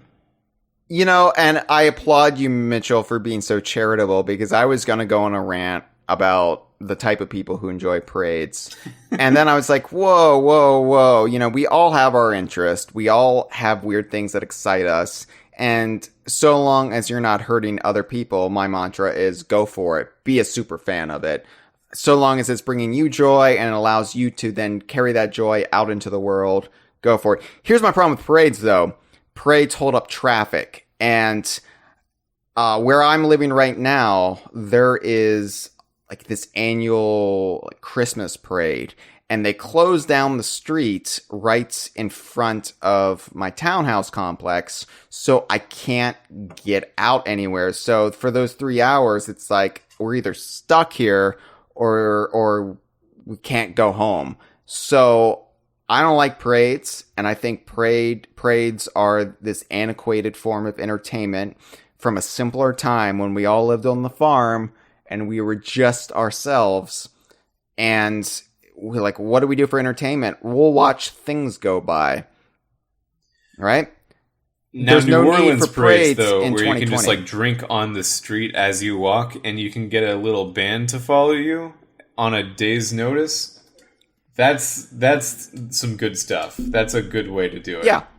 If you're not okay in that with the area, parade. if you're not drinking while you're walking, a parade is basically just like watching. It's the equivalent. It's the city planning equivalent of watching your nephew poorly do a piano recital after like a month of playing piano. Yeah. Like, Exactly. you did so good. Like, you didn't, but like, you're proud of him in some way, so you want to show up for him. That's what you're doing for your city by enjoying a parade. But I think we're off topic, believe it or not. Oh, yeah. Yeah. Do you want to talk my about only Mr. thing- my Patch only- in Nuts and Bolts? Well, I was going to say the only time I really enjoy a parade is if I'm in the parade and all eyes are on me. But, you know, I'm the same way at a funeral, so. That's Hyle? I liked that joke. Good. Because I feel like I was don't like, earnestly tell my podcast partners when I enjoy their jokes enough, and just like bring it to a screeching halt. So I'd like to do that now. Hyle, I liked your funeral joke. Thank you. I was thinking when I said it, gee, I hope Mitchell likes this one. Are you kidding? That was a slam dunk. Cool. So let's talk about Nuts and Bolts because, okay, you know, it's fun. Banjo-Tooie came out in the year 2000. Nuts and Bolts came out in 2008. And we think of them as like this wide gulf of time between them, right? Like, oh, yeah, Nuts and Bolts was several generations removed. It was like 20 years later. It was in the same decade.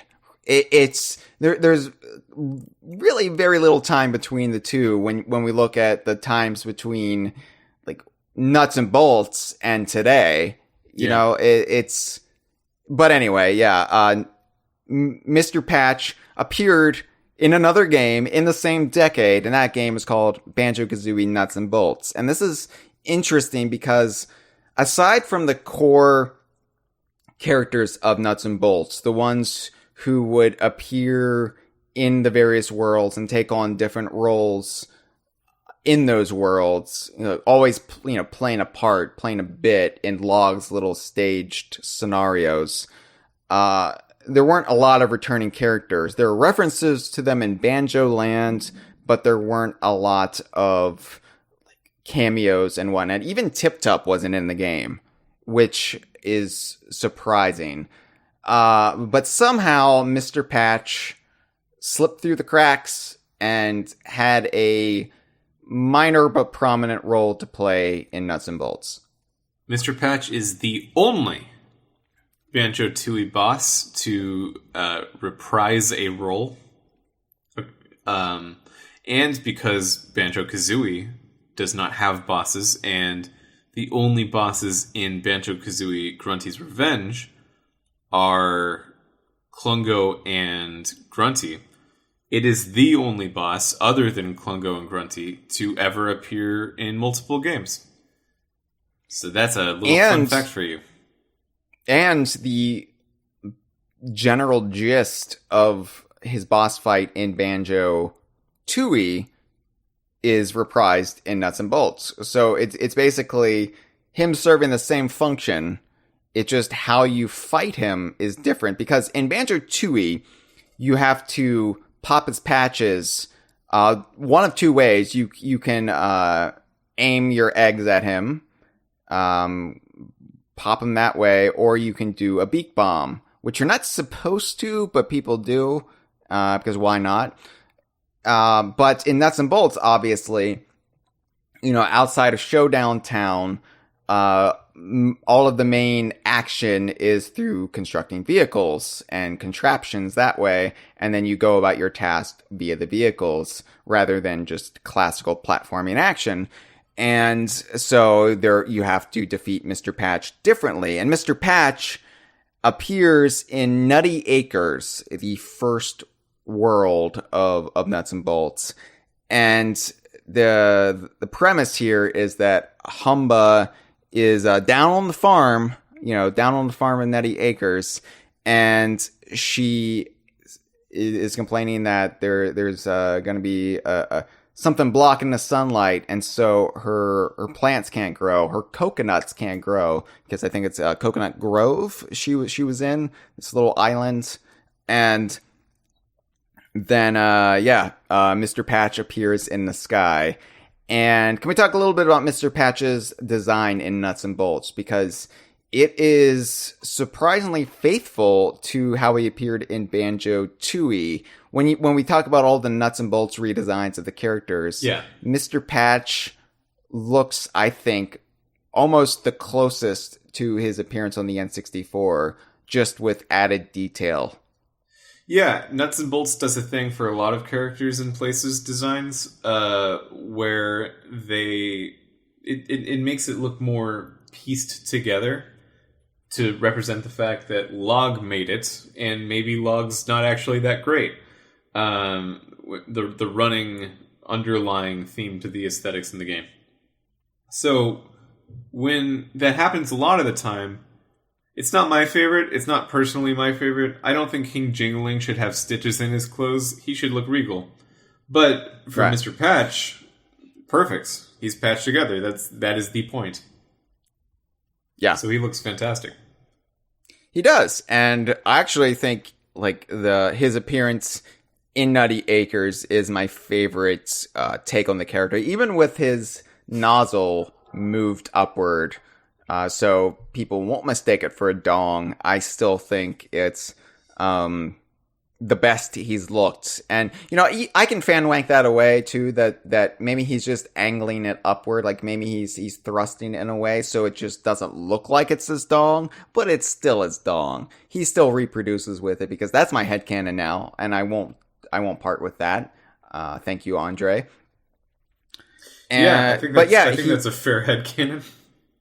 But he's also in the I was going to say sky, but it's an artificial sky. Like, all the worlds in Nuts and Bolts are artificial constructs and like this interior dome. But the lighting, he's like cast in this kind of sepia tone. And for this episode artwork, I color corrected him so I could get a better look at how he actually is supposed to appear, and it's a much darker green than the lime green of Banjo-Tooie, but it works. I think he looks better this way. And, it is. It's like he's been sun-weathered or something, so it's just gotten the colors faded. Or maybe like 8 years of dirt have built up, like just being stored. Because much like your Void, Mitchell, I assume when he was popped in Banjo-Tooie, it wasn't death for him, because when we walk into the tent, he was just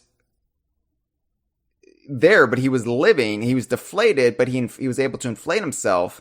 So I think popping him doesn't kill him, but he's not able to reinflate himself until he's patched up again. And so I think he was probably just lying about Witchy World for 8 years.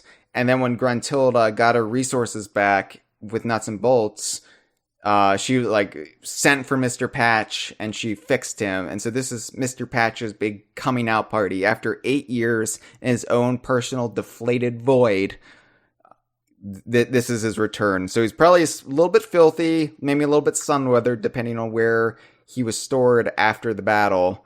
And this is him. This is him back. And Kazooie has a quote here I want to read because it raises some questions.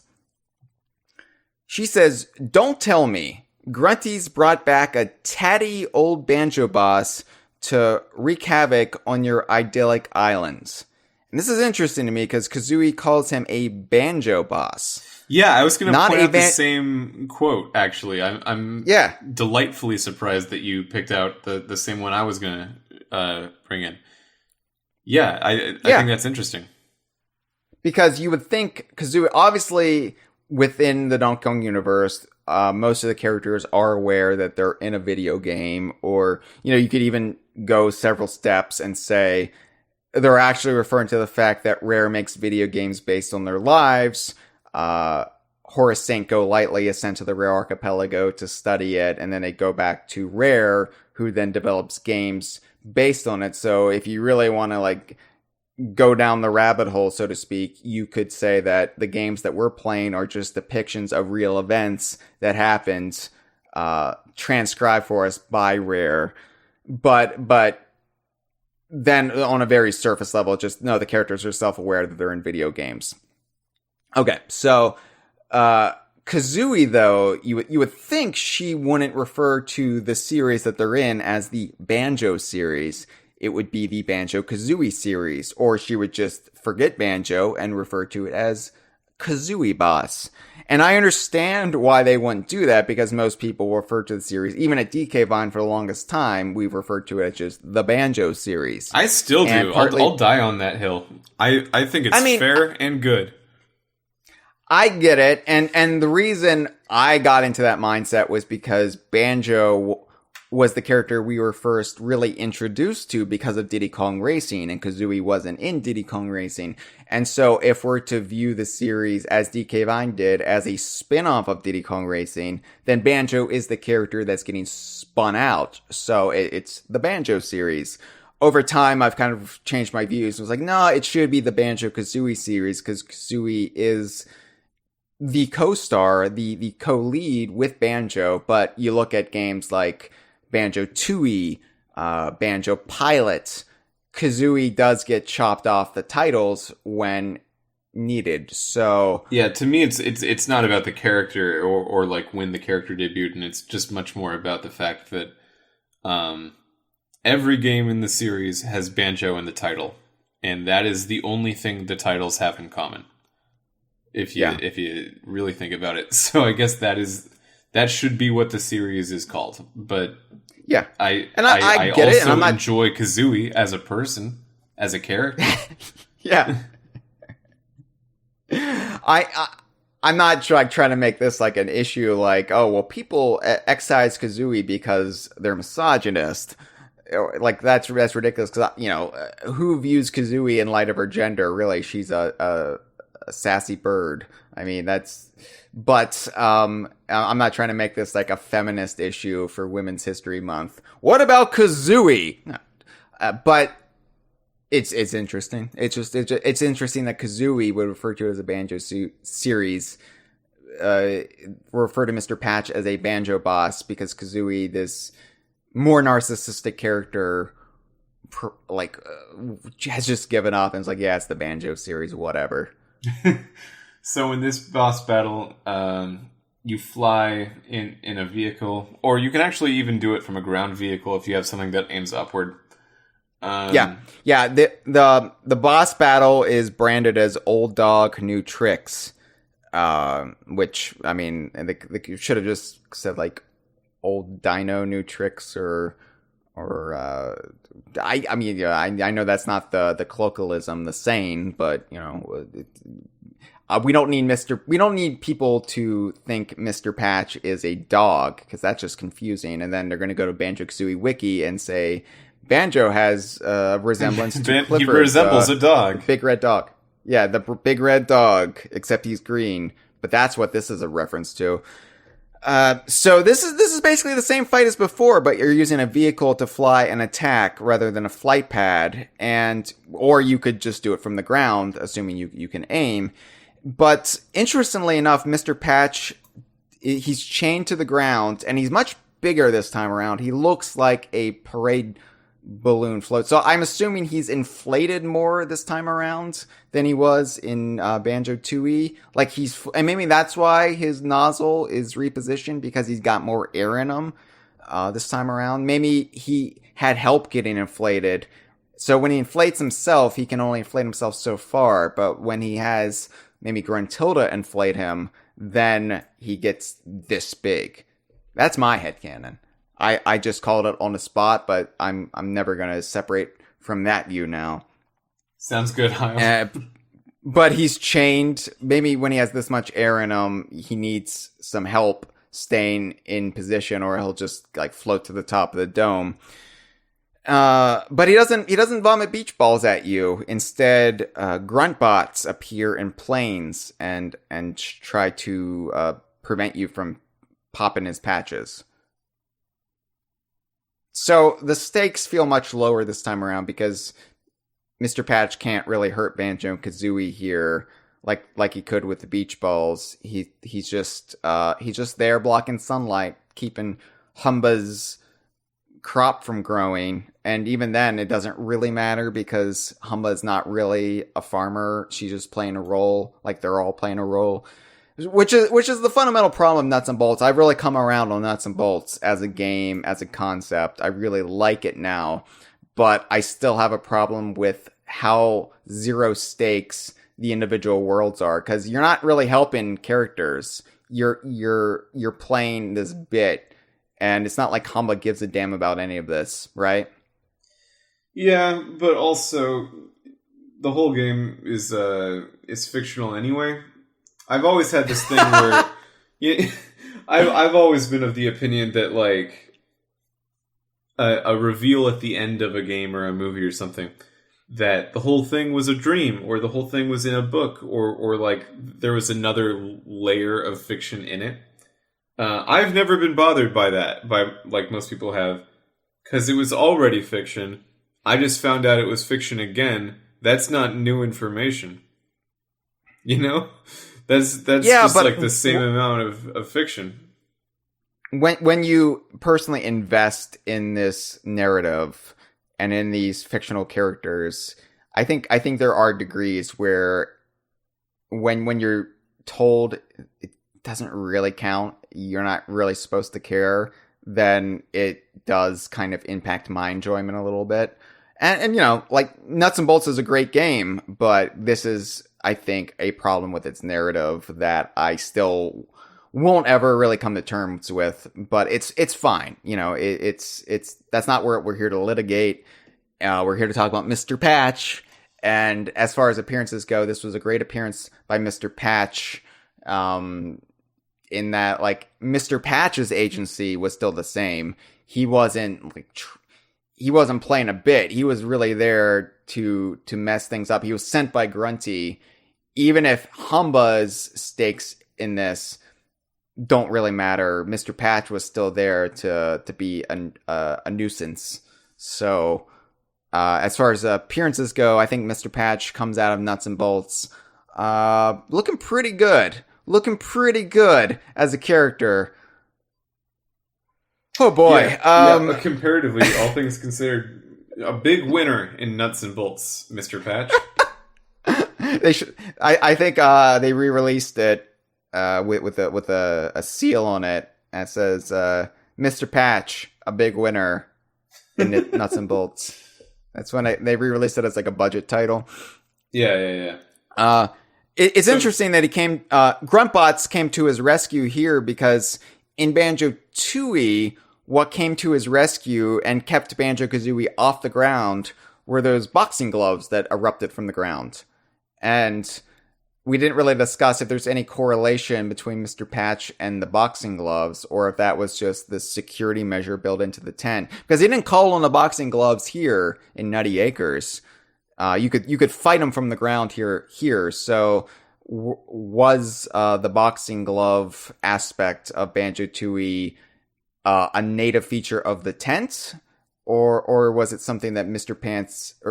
Pants, fuck me, I knew I was going to do that. I knew it was going to happen, and I was feeling pretty good. I was like, we're nearing the end of this, and I didn't call him Mr. Pants once.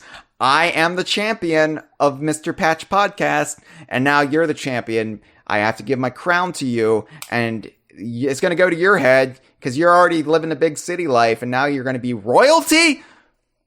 Yeah, well, I'm going to get the corona one way or another. Good Spanish joke there, I think. That's a good one, because most Americans are fucking ignorant, and they think it's a reference to the beer, not realizing what the beer is a reference to, because America's stupid. So, the grunt bots and the boxing gloves are both mechanical defense systems that Grunty's set up. So I think there is a link there between what they are and who they are from and what their purpose is in the fight. So that is interesting. You can almost see how Grunty, in her 8 years spent as just a skull, has developed more engineering insight, and she's had a lot of time to think. So yeah, especially since she doesn't have Klungo. She doesn't have Klungo anymore to do this stuff for her. So Grunty's very DIY in Nuts and Bolts, and I'm proud of her. I don't think anybody really says that enough. I'm proud of Gruntilda. Yeah. Everyone listening at home right now, if you made it this far, just say to yourself out loud, I'm proud of you, Gruntilda. Yeah, unfortunately, everybody tuned out around the time of the Cum Barn. Yeah, I think that's fair. Mr. Patch also appears in Banjo-Land. We need to keep moving.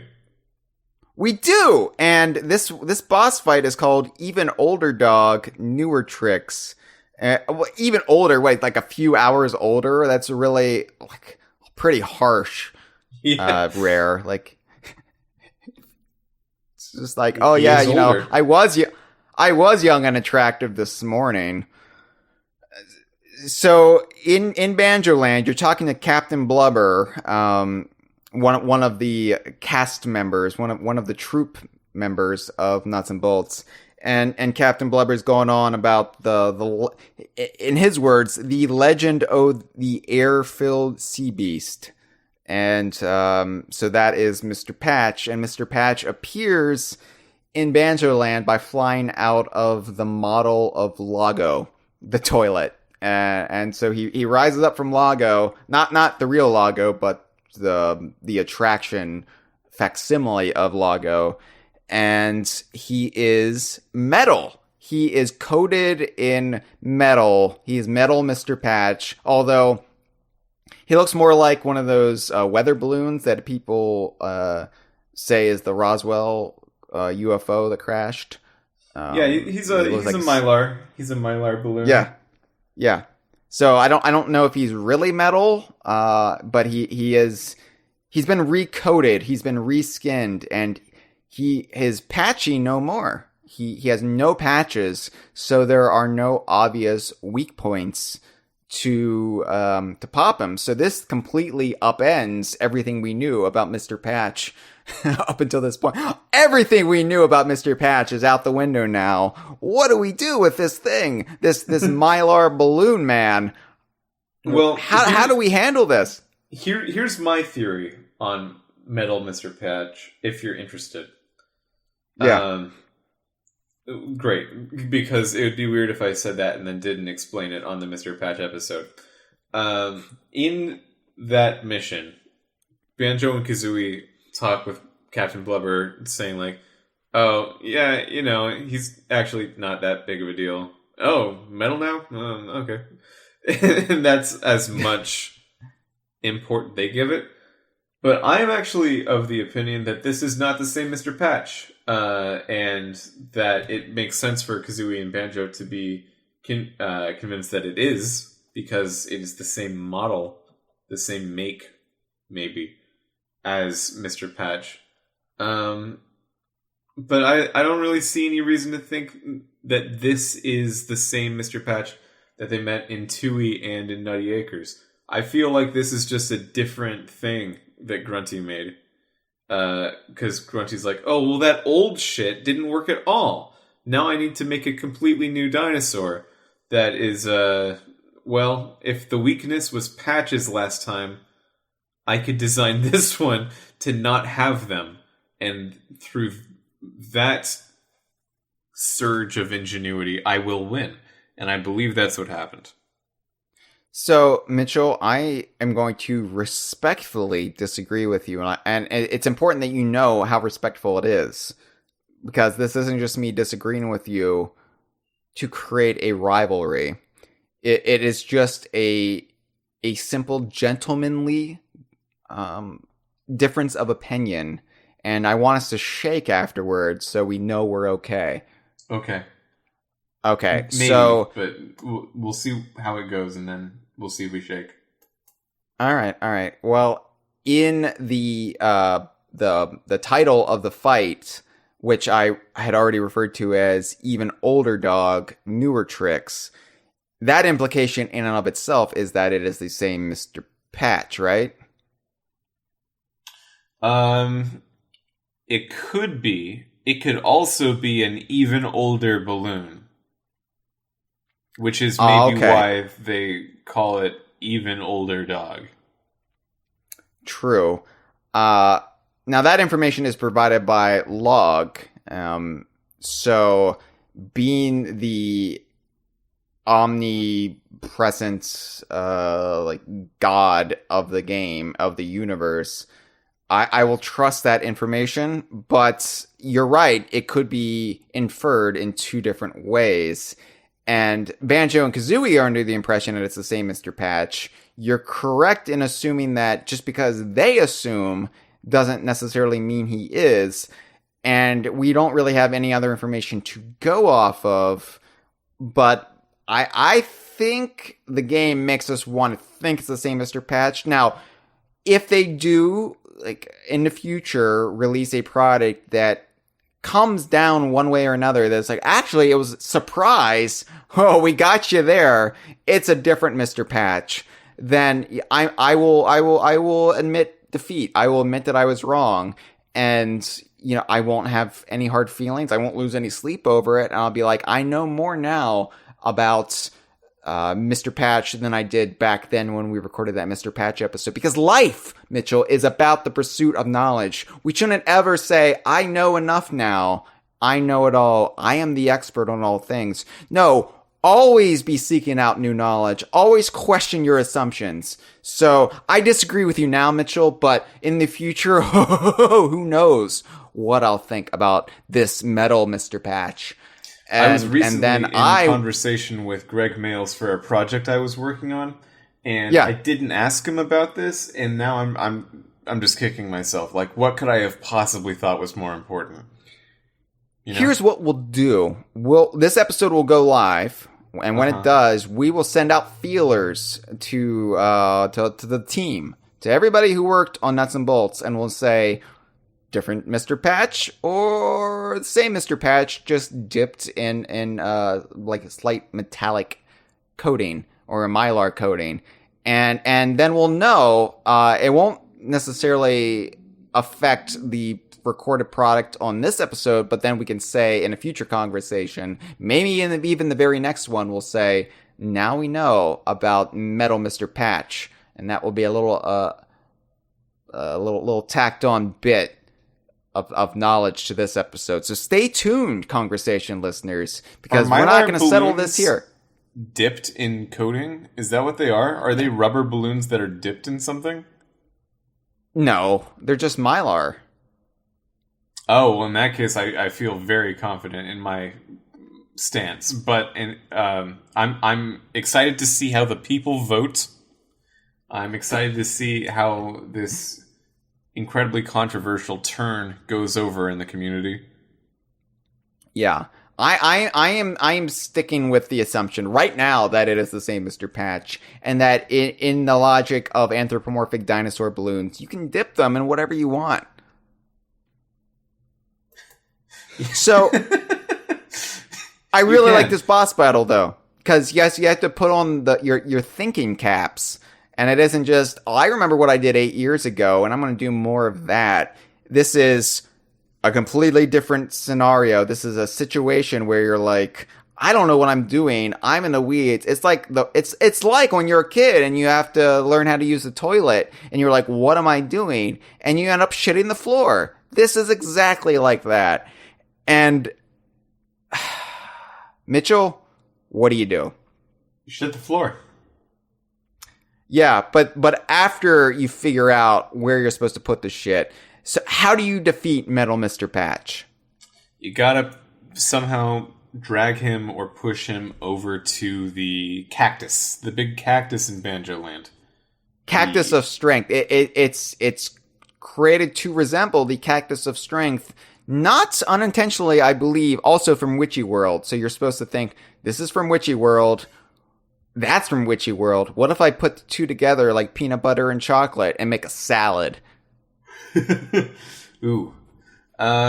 Yeah, I wonder if that is intentional. I wonder if maybe that they're even hinting at like, oh, these two items were related in their original lore. Maybe. I don't know. Probably not. But probably not. Yeah, it doesn't make sense to bring the balloons to the cactus in the circus itself.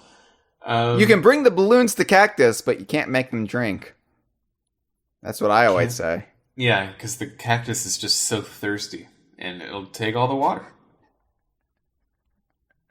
So, yeah, I like this, though. This is my favorite Mr. Patch fight. Ramming him into the cactus. I think mine too. Because I never thought... What? I think it's mine too. Oh, yeah. You're agreeing with me. So I'm so used to you disagreeing with me, a la the whole is Metal Mr. Patch a separate Mr. Patch argument, that I just was like, what sass is he bringing me now? Yeah, get fucked, nerd. That's going to be a t-shirt, too, that we sell in our restaurant. That'll just be the restaurant slogan. Get fucked, nerd. It's like, what?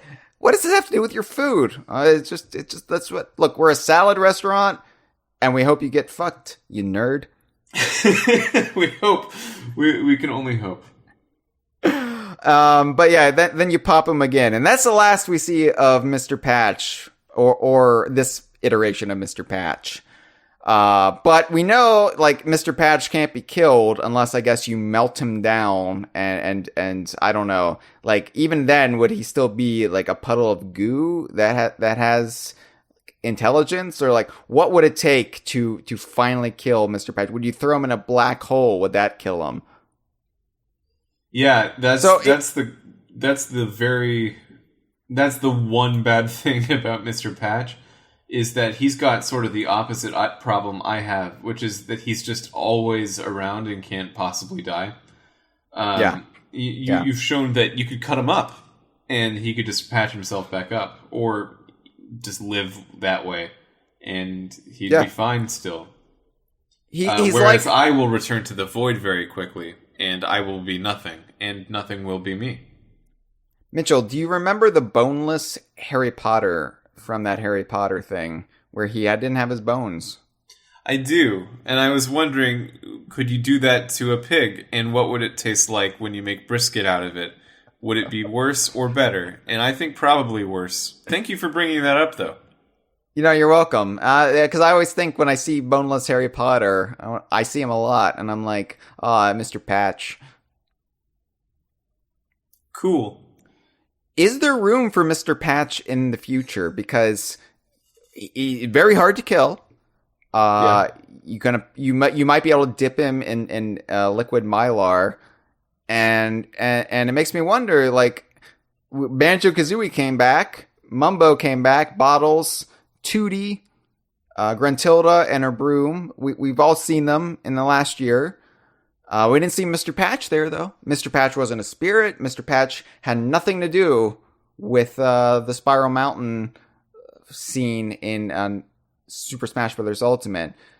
But will we see any references to Mr. Patch in the future? So that's technically incorrect, because on Spiral Mountain in Super Smash Bros. Ultimate, one of the songs that can play is Mr. Patch's theme. That is the one boss theme that there's two boss themes 3 boss themes from Tooie. Wow, okay. There's 3 boss themes from 4 Banjo-Tooie. boss themes. No, just 3 that made it into Super Smash Bros. Ultimate. One is for Klungo, which is actually a remix. And then the other 2 are for Lord Wu Fak Fak and Mr. Patch, both of which are the original versions. So, is there room for Mr. Patch in the future? No idea. But there's some room for Mr. Patch in the present, in Super Smash Bros. Ultimate. And I'm pretty happy about that. I was thinking, just in terms of like physical appearances, like Mr. Patch actually showing up. And that was my mistake. That's why I was discounting Super Smash Bros. Ultimate, completely overlooking that, his boss music is in the game. So, So thinking about that, then I'm thinking, well, you could get a reference in Sea of Thieves, because we have the Baron Bird ship aesthetic. And for a lot of ship aesthetics in the game, they also have accompanying items, weapons, and the various objects you can carry suited to fit your ship theme. And they haven't done that for any of the legacy Rare franchises that they've turned into ship aesthetics. But we've been talking, we at DK Vine have been talking about what you could do for a Baron Bird like item set. And of course, we would want to have Leaky the bucket as the bucket used to bail the water out of the ship. Have it just be Leaky. Even though, by Leaky's nature, that would be a very ineffective way to bail water, because it would just pour out of the bucket. But if you wedge eggs in it, sure. And you have eye patches in the game. So you could have a Mr. Patch eye patch. And I think that would, like, either you could like have it be like one of his very distinguishable patches, or just like shaped like his head. I don't know. You could do it though, and then it'd be a Mr. Patch. You could make a sail that's just green with some patches on it. Would just go all in and have a Mr. Patch ship aesthetic with the sails, and then, well, that's pretty much it. But Then I was gonna say that I think it ends at sails, but okay, maybe a witchy world ship aesthetic then, and then you could have Mr. Patch as the sails, and everything else. Ooh, okay, wait, hang on. What? Okay, so Target Zan can turn around, so he's like the wheel. And then the chassis, the whole of the boat is the train. So that represents Old King Cole. And then the sails are Mr. Patch. And then the livery is going to be the angler, Lord Wufak Fak, the anglerfish. You mean the figurehead? I do mean the figurehead. Yeah, you're right. And that's already 4 bosses from Banjo-Tooie. This is going to be a Banjo-Tooie boss boat. None of it will look good together. That said, it is possible to do. Target Zan would be the capstan that you turn to raise the anchor. Mingy Django would be the wheel. Okay. No, that's terrible. I don't like that. I don't like any of that. Okay, right. What about this though? So we already have Mr. Patch and Metal Mr. Patch. So what if we bring them back in a rare racer, a new rare racer, a Diddy Kong Racing spiritual successor in a way, that in a very rare fashion cheekily rips on Mario Kart for its constant doubling up of characters, tripling up, quadrupling up of characters in different permutations. So you could do that with Mr. Patch and just have Mr. Patch be the stand-in for all of the absurdity of Mario Kart 8, which is my favorite Mario Kart except for the character roster. So you could have Mr. Patch, Metal Mr. Patch, and let's keep going. Like, let's just add more Mr. Patches. We could have Dry Patch in the line of like Dry Bowser, but instead of a skeleton, it's like a big dinosaur covered in psoriasis. You could have Sour Patch, which is Sour Patch. Yeah, just coated in that weird citric acid sugar thing. Yeah, well, that just tastes like a Marvel movie to me, because whenever I go see the Marvel movies, I always fill my gentle mouth with the kids of sour. And but you got to have Mrs. Patch for the ladies. For the ladies, right? You have to think about the ladies in 2020. Almost half of the population, Mitchell, are the ladies. Almost half? Something around half, probably. I'm no big city mathematician like you. All I know is down at the farm, I did a head count. Mm-hmm. It's almost half. Yeah. Soul Patch. He could just be a douchebag. You get Tobacco Patch. Tobacco Patch? Yeah, like a nicotine patch. Oh, yeah. And he's just covered in them, and he just keeps adding more, and he forgets about racing. Just like really chill. That one's not a boss fight. That's just like a really chill, really slow racer. Andre says that according to Banjo tradition, it would actually be Mr. Patch. That's He's true. right there. He also says the harpoons could be fashioned after Weldar, which I like. I like that. Yeah, that's very good. Yeah. So help us live stream. Help us think of other versions of Mr. Patch that we could put in a rare racer. And Mitchell and I will keep going for the next 4 hours or so. Patch Adams. There we go. Captain Cheesebag says Patch Adams. That's good. That's good. Doesn't know. He makes you laugh and cry. Actually, he could just be shaped like Robin Williams. I think that would... Robin Williams as a dinosaur, though. Because I've always wanted to see what that would look like. How about that classic Saturday Night Live movie, It's Mr. Pat?